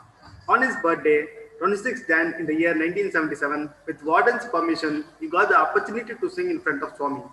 The bhajan was Sai Bhajana Bina Sukha Shanti Nahi. Swami was very happy listening to it and made Rupak sing a few more bhajans and songs. In the next few days, Swami made Rupak sing in front of all audience. Then Swami started learning the bhajan during the interview sessions to Rupak. The next year on Swami's birthday in Puttaparthi, after the divine discourse, Swami himself sang the bhajan in front of public for the very first time. Swami then went to Rupak and asked him as to how he had sung. Rupak fell at Swami's feet with tears in his eyes. Swami picked him up and hugged. Swami, exemplifying humility, thanked Rupak for teaching the bhajan and has showed gratitude by offering him with dry fruits and a pair of white clothes. The Lord of the universe, who is himself the Lord of music as well, came down to the level of the devotee and gave the opportunity for Rupak to train a bhajan, showing the ultimate love for mankind. Thank you. Sai Ram. It becomes imperative for a spiritual seeker to find the right teacher, to impart him the required knowledge, to initiate, and he searches for one.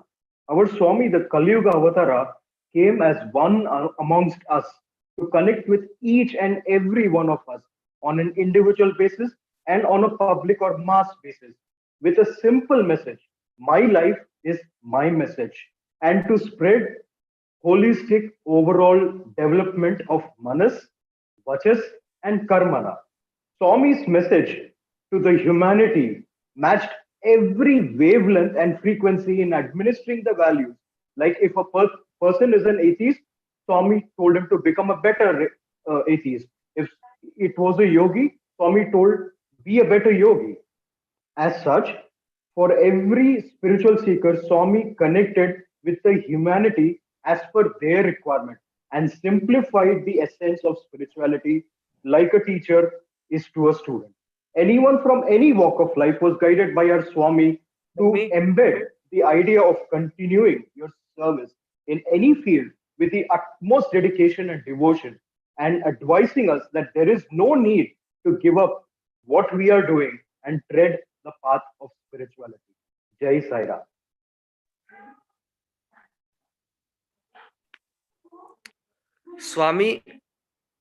Swami as an aura healer.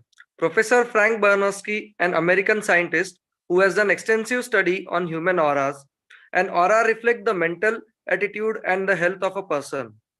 It contains a variety of color. Red indicates anger, blue indicates spirituality, pink indicates selfless and pure love. When the scientist visited Baba for the first time in 1978, this is what he has experienced. He found in Baba's aura the color of pink and blue, that too at a level not found in any human being, and was spread to about 50 feet thick from Baba. The professor had gone around the world visiting great people and many spiritual leaders, but never has he seen an aura like that of Baba. When he move around the people, the aura of various color get transformed into an aura of pink. It was expanding and enveloping each and everyone present in the hall. The scientist remarked, Baba is indeed love walking on 2 feet. Baba says, when you have my darshan, you receive my grace. This is actually the love healing all our elements and making us better human being. Sai Ram. Swami as Vedaposhaka. Once Dr. Bhagavantam, translator of Swami's discourses, went to Sri Gandikota Subramanya Sastri, a Vedic scholar. He asked, is everything that Swami says present in Vedas? Sri Sastri replied, it's not that whatever Swami says is from Vedas. Whatever Swami says is Veda. Yes, Swami is Veda and Veda is Swami. Vedas are the roots of Dharma. Baba is the Vedamata. Swami gave a lot of importance to Vedas because it is one of the 4 folds of his mission. Baba initiated Veda Poshana activities through Yagnas and Veda Patashalas. Veda Purusha Saptaha Yagna was initiated by Baba during Dasara in 1961. And in 1962, he started Veda Patasala to teach Vedas, and later on the same was introduced in schools and colleges. In 2003, Veda chanting was introduced during Darshan, and by his divine Sankalpa, till date, every day, it is conducted in Sai Kulwant Hall from 8 to 9 in the morning and 5 to 5:45 in the evening. Baba has summarized the Veda in one sentence. Realize the same Atma who is residing in you is same in all beings. Everywhere same Atma pervades. In conclusion, Baba says it is essential to practice Vedas in your daily lives. Even if you don't know the meaning of Vedas, it is enough if you chant with devotion and fervor. Sai Ram. Bhagawan, during his Avataric sojourn as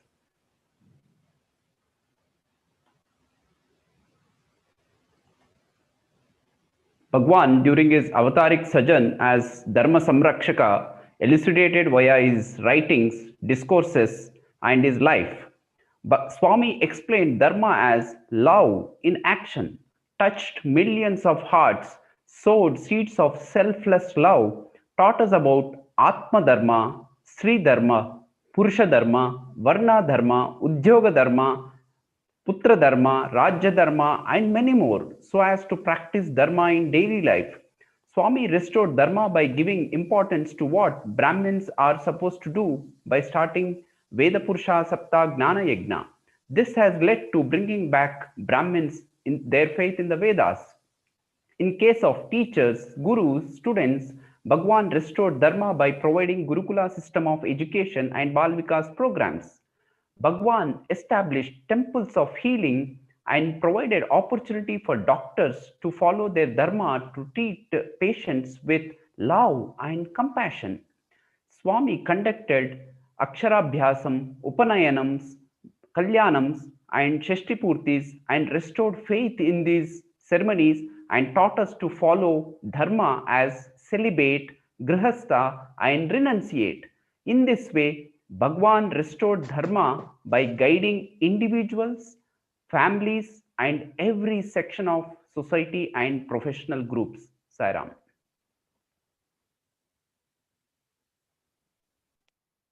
Om Sri Sai Ram. Om Sri Sai Ram. Swami as Tattva Bodha. Swami was a great teacher par excellence. He could explain the most critical, intricate spiritual concepts in the simplest of the languages by giving examples from the daily life experiences, short stories, going to the root meaning of the words, and wordplay.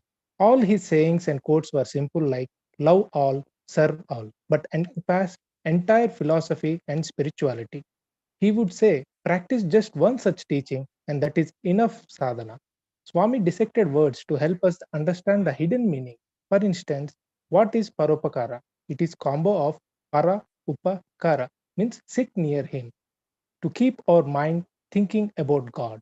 Another such example is who is Bharatiya? It is not the one who is born or live in the physical boundary of India, but the one who has rati for bha, meaning love for Bhagawan. He simplified the complex working of the human mind, saying mind is the key that is inserted in the lock called the heart. Turn the key one way and the lock opens, that is towards the God, unlocks the gates of heaven. But if you turn to the other side, then the heaven of the gate gets slammed shut. Sai Ram. Sairam. Swami started Sri Satsai Trust to implement all humanitarian service projects. He was the sole trustee for many years. I will illustrate a direct experience of Sri Krishna Kumar, former finance controller of Whitefield Super Specialty Hospital. Once, during an official discussion with Swami, Krishna Kumar sir mentioned that a particular item expense should not be incurred, since it was not necessary in his opinion. Sir said that Swami money should not be wasted. Swami corrected him, saying it is not his money. Donors give money on account of their trust in Swami, that it should be used for the intended purpose only. We should never break the trust, otherwise we will be guilty of misspending it. The first thing to be noted is Swami corrected, saying it is not his money, it is for the simple reason he is not attached to anything, since he does not have any feeling of I or mine. Secondly, a very great responsibility rests on those who administer the trust to correctly spend money of the donors for the intended purpose only. The same spirit of trusteeship to be lived with the feeling God is the owner, we are just a caretaker. Sairam.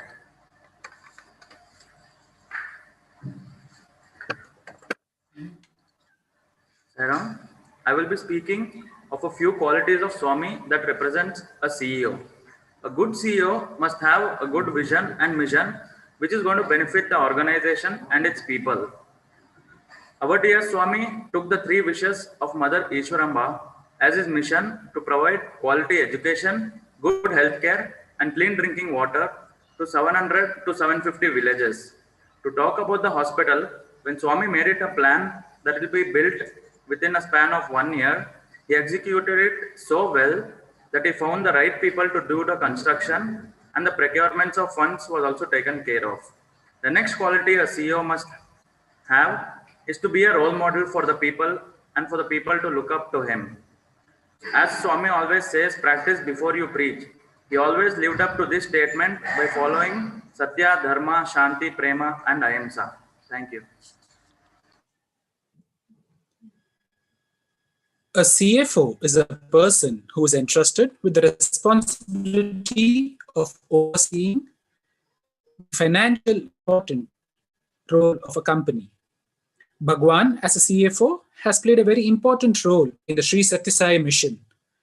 Be it setting up of the hospitals or the educational institutions, the mega water projects or multitude of welfare measures, his astute mind has always been in the forefront when it came to managing the finances. Bhagawan has always never hesitated when it came to spending crores of money for the welfare of humanity, but was very particular when it came to spending every single rupee as it has been donated to the trust by the devotees with utmost faith. A strategic mindset, clear vision, and ability to communicate the vision to his people are some of the key strengths of a successful CFO. And Bhagwan was a master of these. A good CFO knows that a person with integrity or attitude is more capable of bringing in the profits than a person who is highly skilled but lacks in integrity or the right aptitude. Bhagwan has always mentioned that, like blood, money has always to be in circulation. Likewise, finance can be compared to a shoe, which should neither be bigger or smaller in size for the wearer's foot. Hence, finance should be in sync with the individual's basic needs. Sairam. Sairam. Swami as accountant. As a student of accountancy and having worked as an accountant for several years, there is one thing I know about a balance sheet. It doesn't tally. Swami played role of accountant during the construction of Prashanti Nilayam Mandir in 1950 when he was in his 20s. Professor Kasturi recalls that Swami was doing the Batwada, weekly payments to laborers, getting their signature. The workers used to feel lucky receiving vouchers and salary from Swami. Swami, the divine accountant, keeping track of every being's karma, their actions and reaction, papa and punya, losses and gains that get carried forward not just across years, but across forward, uh, but across lifetime. Finally, the day when balance sheet tallied, then we achieve the goal of liberation. It is He who ensured that our debits and credits are tallied. Om Sri Sai.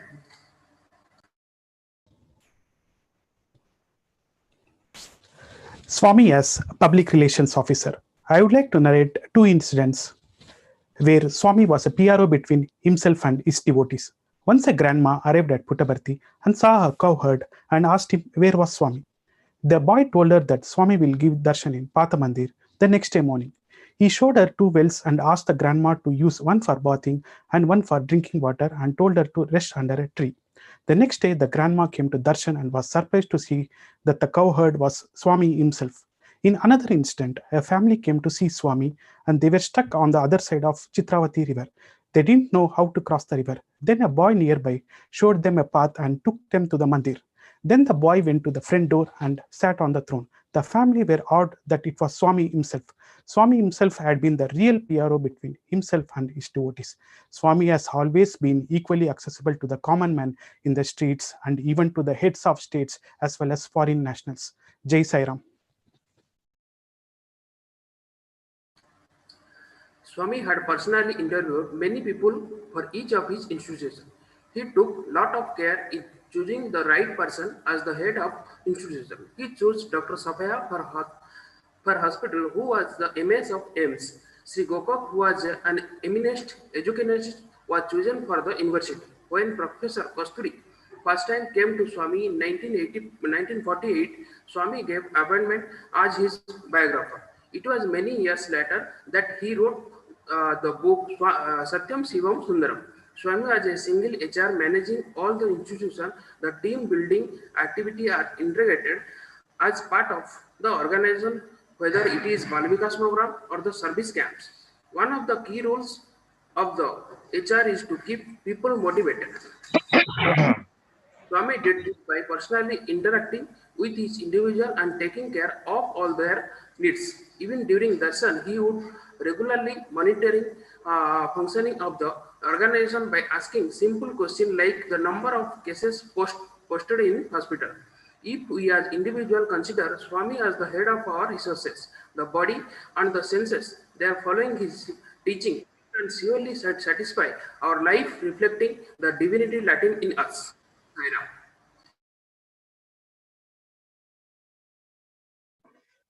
Swami as marketing manager. In Kamlapuram village, there used to be a businessman by name Kotte Subanna. Once a new Ayurvedic medicine by name Bala Bhaskara was introduced for sale in his shop.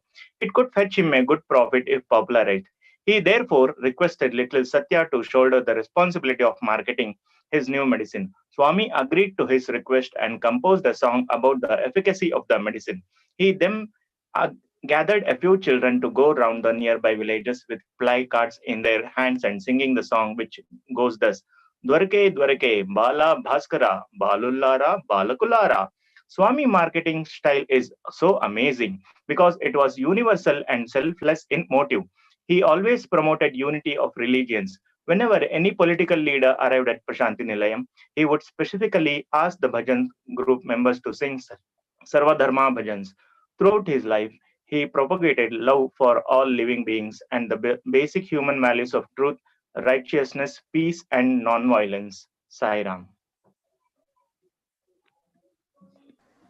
Swami as administrator. Bhagawan Sri Satya Sai Baba had not only established institutions but also made sure they are running exceptionally well. Be it service project, education institutions, or medical institution, Swami would get into every detail of its running. The senior members who worked in organization recall innumerable instances wherein Swami would provide required resources when it is essential, but at the same time would ensure that every penny spent it for the purpose. To illustrate with an instant, once the senior members running the Prashanti Nilayam South Indian canteen approached Swami seeking permission to increase the price for the items because they were unable to make the both ends meet. Swami simply replied, "If you don't know how to run it, let me run it myself." Needless to say, when they went back and introspected, they realized that it was possible to manage the canteen without increasing any prices. Like a perfect administrator, all the institutions were run efficiently without any compromise to the final beneficiary. Saira.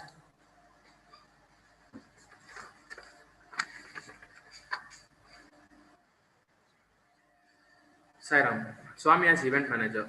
Bhagawan Sri Satya Sai Baba is a perfect event manager in all aspects.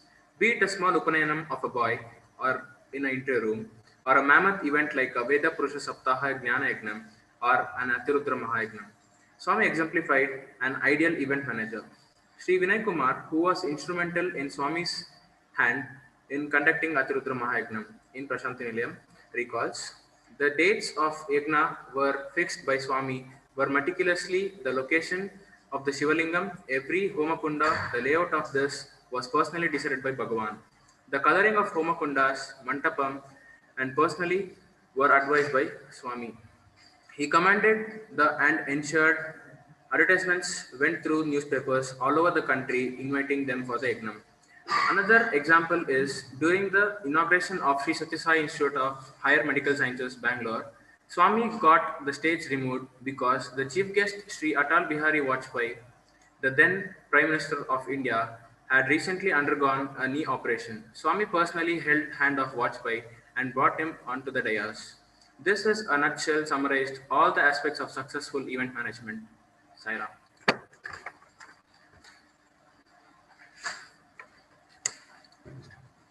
Sairam. Bhagwan says life is a challenge, meet it. Being with Swami or having a tag of Sai devotee does not give resistance against the vagaries of life. Yet, he gives us the necessary strength and support to face the crisis. I am reminded of incidents where some Sai youth have almost gotten into trouble when they blocked the PM's convoy in their eagerness to clear traffic for Bhagawan's convoy. Swami had to intervene to clear the crisis. To overcome financial crisis for service projects of the trust, be it providing housing for the flood-affected Orissa or the water projects, Swami went to the extent of mortgaging his buildings. He would never give up, and his sankalpa is Vajra Sankalpa. When Swami says his life is his message, we should realize that come what may, Swami would always pull us out of any crisis. Let's all pray to him for stronger shoulders than lighter burdens. Sai Ram.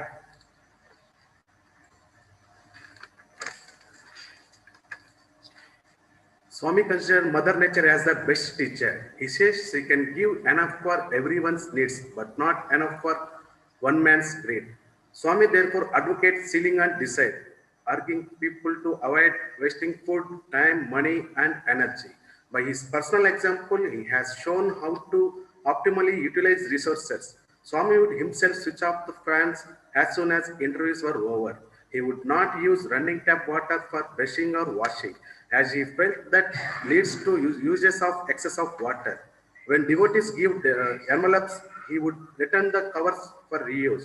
Swami got trees planted in Puttaparthi area, including the hills around, to improving greenery. Due to this, rains is increased and prevent Puttaparthi from becoming a desert. Explaining about Agna, Swami would say that they purify nature and therefore encourage them. Sai Ram.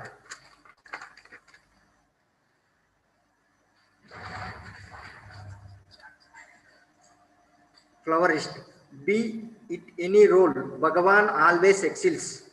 The multifaceted personality as he is. Swami is also wonderful florist.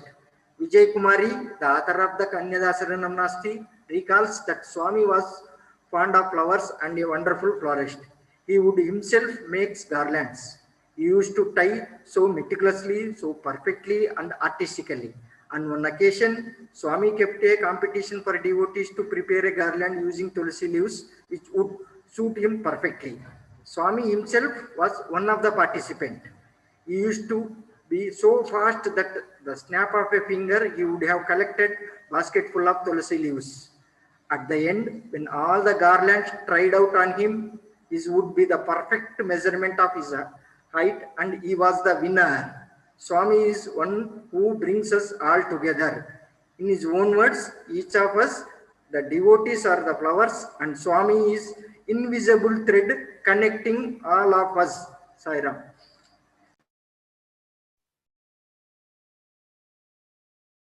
Swami as a pet lover. Swami's love for animals and his pets is a lesson for us in the kinship of all creation and the spirit of loving service of all living things. Swami always urged devotees to develop compassion and seva towards animals. Bhagawan said, "See me in a dog also. Dog will lead you to God." He visited goshalas daily and accorded affection on the cows by feeding them himself. He cared for the deers, birds, rabbits, also had pet dogs and even an elephant. True to the word Mother Sai, Swami adopted and raised an orphan elephant calf, Sai Geeta. She enjoyed a daily appointment with Swami till she grew up. Swami built a samadhi for the love of Sai Geeta after her demise. He showered same motherly affection towards his pet dogs, Jack and Jill. His affection towards animals teaches us never harm a living thing for our sustenance and pleasure. Never lose an opportunity for lessening the suffering or pain of an animal brother of ours. Sai Ram. Swami as Gopala. In the year 1975, during Bhagawan's 50th birthday celebrations, Swami gifted Sri Satyasai Gokulam as a special house to many cows. Once Gokulam came in Puttaparthi, Janmashtami celebrations acquired a whole new charm. Many students would become cowherds on this day, and almost every year he cautioned them to treat cows gently and with love. Swami used to visit the Gokulam regularly, and the cows too eagerly used to wait for Swami's arrival and would express their love by lifting their tails. It was a beautiful sight to watch. Swami even used to name each and every cows with names like Sai Lakshmi and Sai Gauri. Swami, in fact, even from his childhood, would always condemn and discourage cruel practices like bullfighting. In the Gokulam, they used to play soft music when milking the cows, like how Krishna used to play the murli. There are about 250 cows in the Gokulam at present, and out of which one fifth of them are old and have stopped giving milk. But Swami was very particular about treating these cows with the same love and affection, unlike elsewhere where they would have probably been abandoned. Swami's special love was not only for the cows, but also for the people taking care of them. Swami asked the staff to treat the animals like they would do so with their own mother. Sairam. Swami as social activist. Uh, Swami always voted for issues which are paramount for the welfare of the community. We used to have an orthodox society with a lot of established conventions like women were not supposed to take part in any activities. They were denied the right of learning and chanting Vedas. Children were not getting any basic educations. People were not getting any food or medical facilities, etc. So Swami was against all these. In order to tackle this, Swami started an initiatives like women empowerment through a special wing called Mahila Wing to bring the importance of motherhood and motherland. Veda Vasana, letting everyone, especially the women, to chant Veda. Child empowerment for the bright future and quality life of the child through Balavikas. So he also encouraged the devotees to turn into satviks, giving up alcohol and smoking, taking care of animals.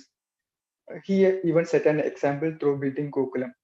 He voted for basic human rights like free education, free medical access, and free food through building colleges, hospitals, and doing Narayana Seva. So Swami's every decision and initiative always had a huge social impact in our society, transforming the human being, starting from fighting against the pollution in our mind. Saira.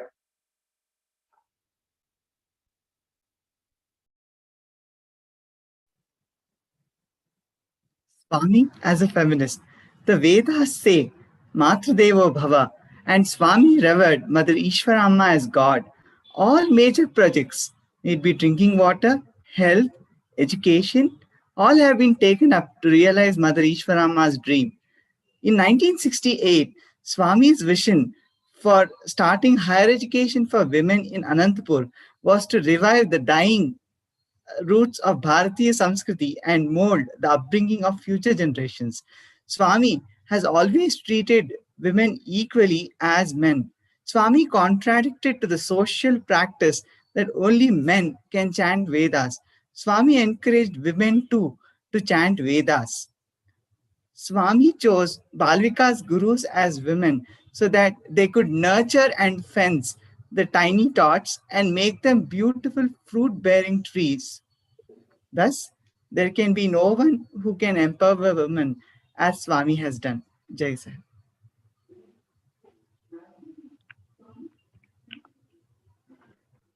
Apart from the innumerable humanitarian activities that Swami executed, there is one incident that exemplified how caring was Swami.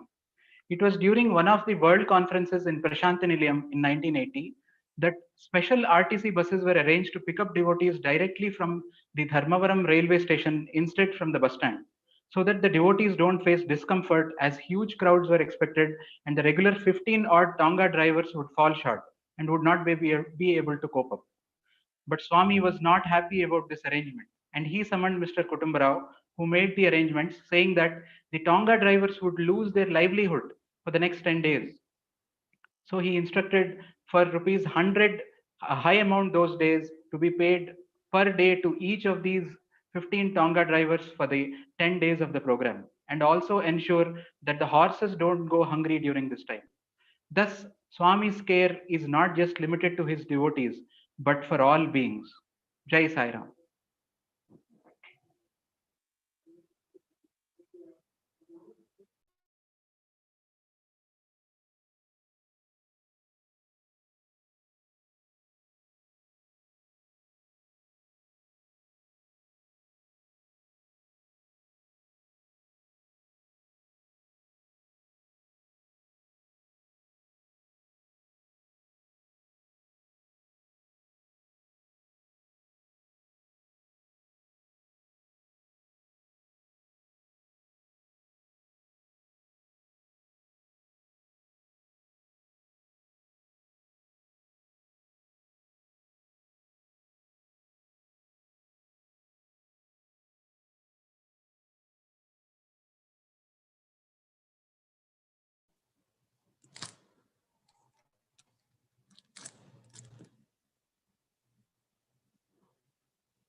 Hello, Om Shri Sai Ram.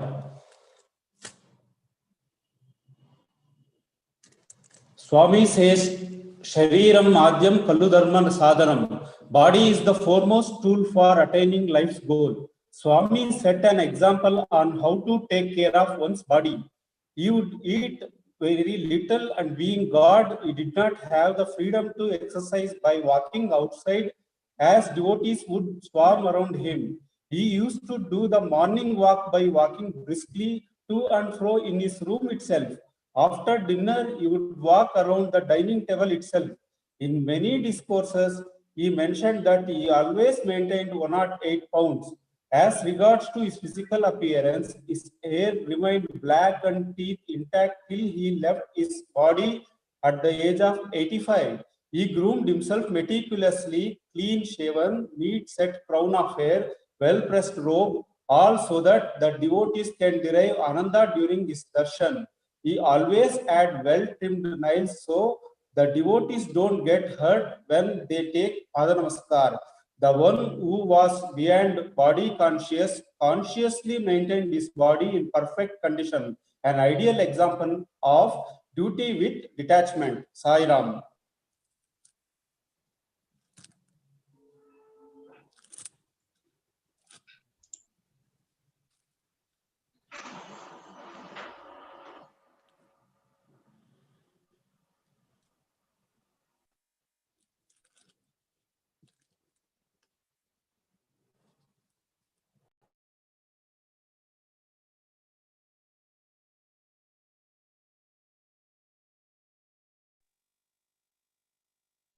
Sairam. Sai, the perfectionist. So far, we have heard of 93 different aspects of Swami, and Swami played all these roles to perfection. I'm reminded of an instance when Swami's timing too was perfect. Swami was interacting with the students in Vrindavan. Swami said that there were only 2 days left for Shivaratri, so Swami had to go to Parthi. The students too wanted to go to Parthi with Swami, but the warden then said that it was tough to arrange for buses in a short span of just 2 days. The next morning during darshan, Swami had spoken to Mr. Agarwal. After the darshan, Mr. Agarwal checked with the warden if the students had any problems. The warden then mentioned to him that due to non-availability of buses, students were unable to visit Parthi for Shivaratri and were disappointed. Mr. Agarwal then mentioned that he was appointed the chairman of KSRTC just that very morning, and therefore he could make arrangements for the buses immediately. This is how Swami, the divine director, perfectly timed all the events so that we, his children, his devotees and students are always happy. Sai.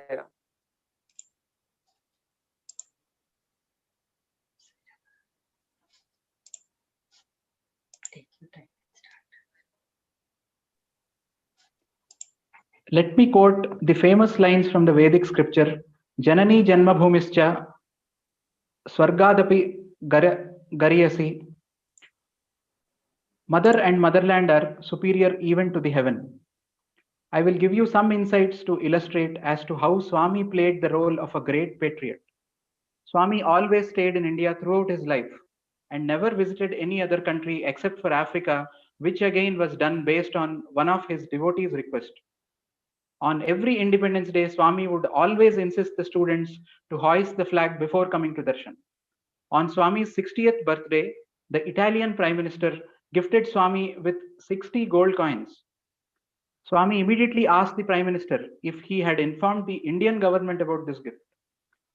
The very first principle outlined by Bhagawan in tenfold path is love and serve the homeland. Do not hate or hurt the homeland of others.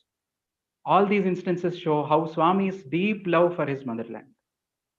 Jai Sai Ram.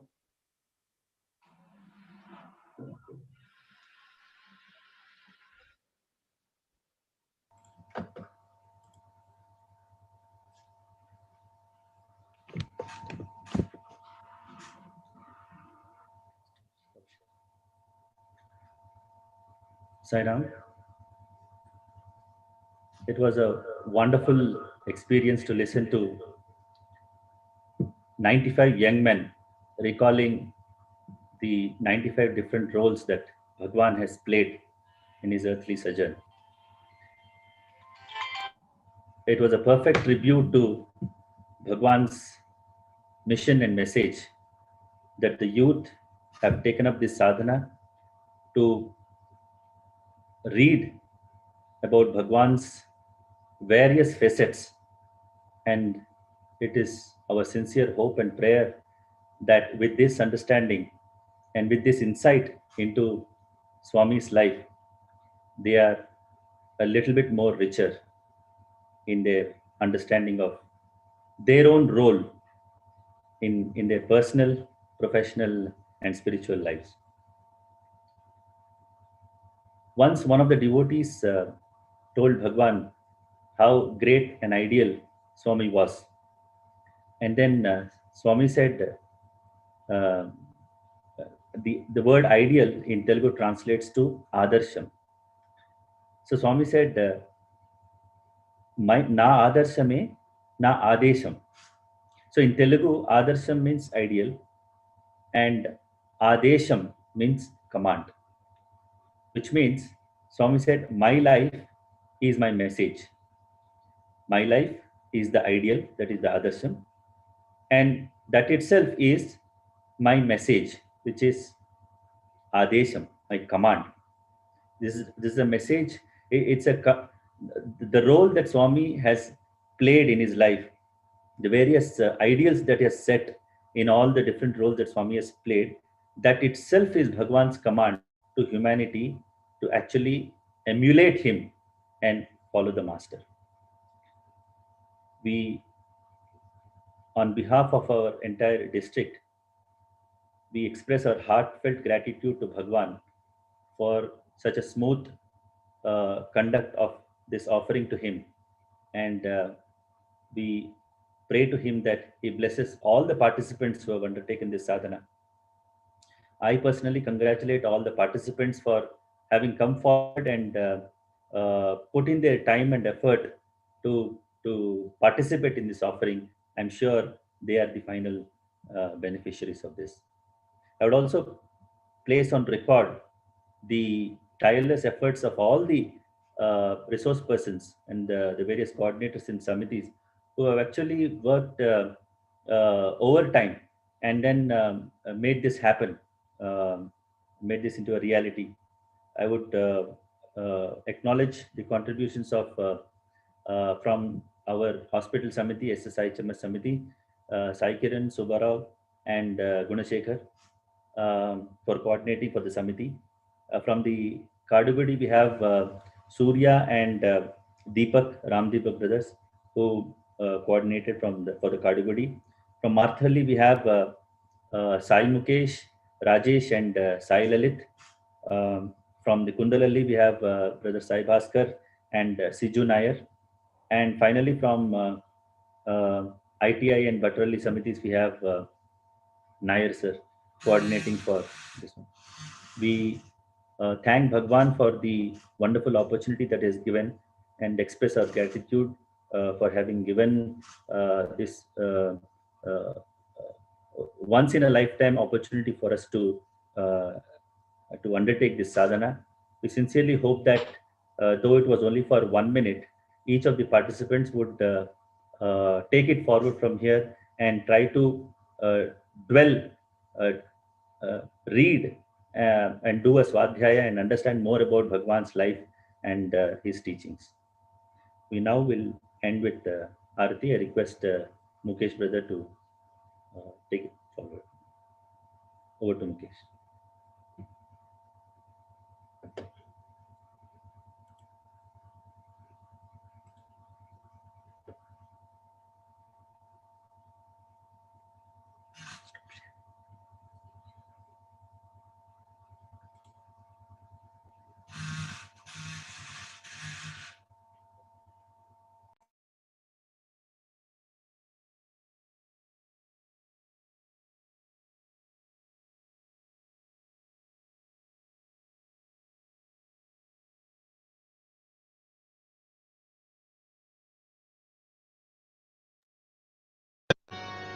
Om Jai Jagadish Hare, Swami Satya Sai Hare, Bhakta Jana Samrakshak, Bhakta Jana Samrakshak, Pati Maheshwara, Om Jai Jagadish Hare.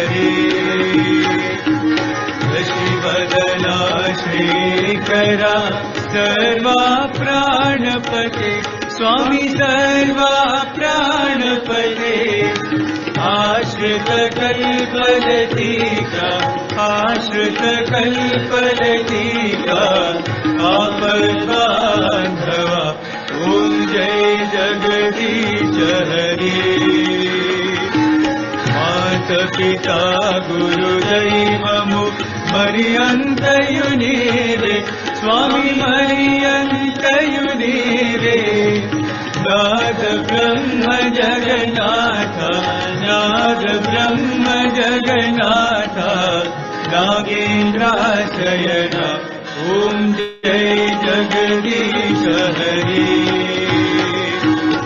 Omkara Rupa Ojasvi Sai Mahadeva, Satya Sai Mahadeva, Mandala Harati Anduko, Mandala Harati Anduko, Mandala Giridhari, Om Jai Jagadish Hare.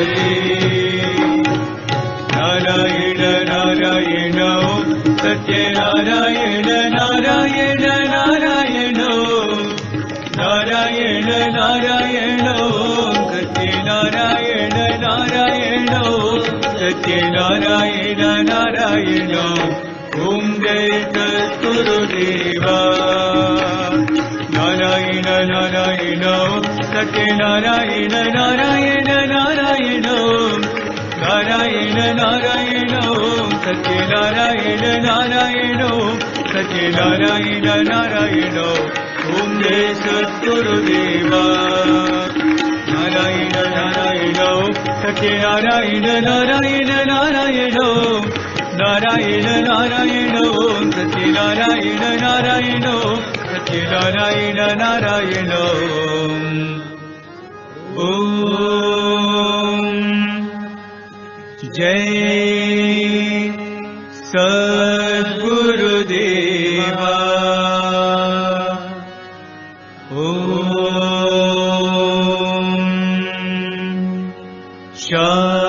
Shanti Shanti Shanti.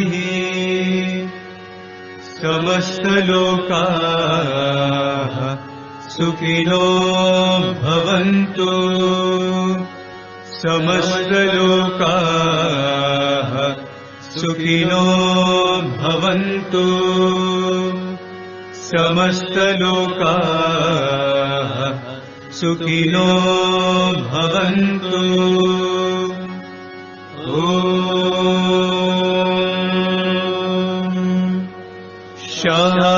Shanti Shanti Shanti. Jai Bolo Bhagwan Shri Satya Sai Baba Ji ki Jai.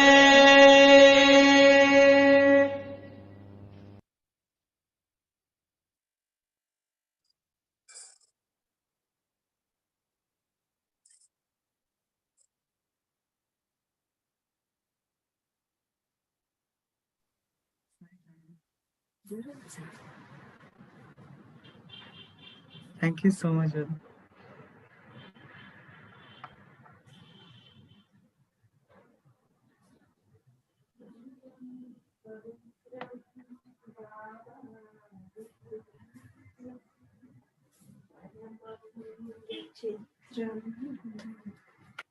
God bless you, Mama.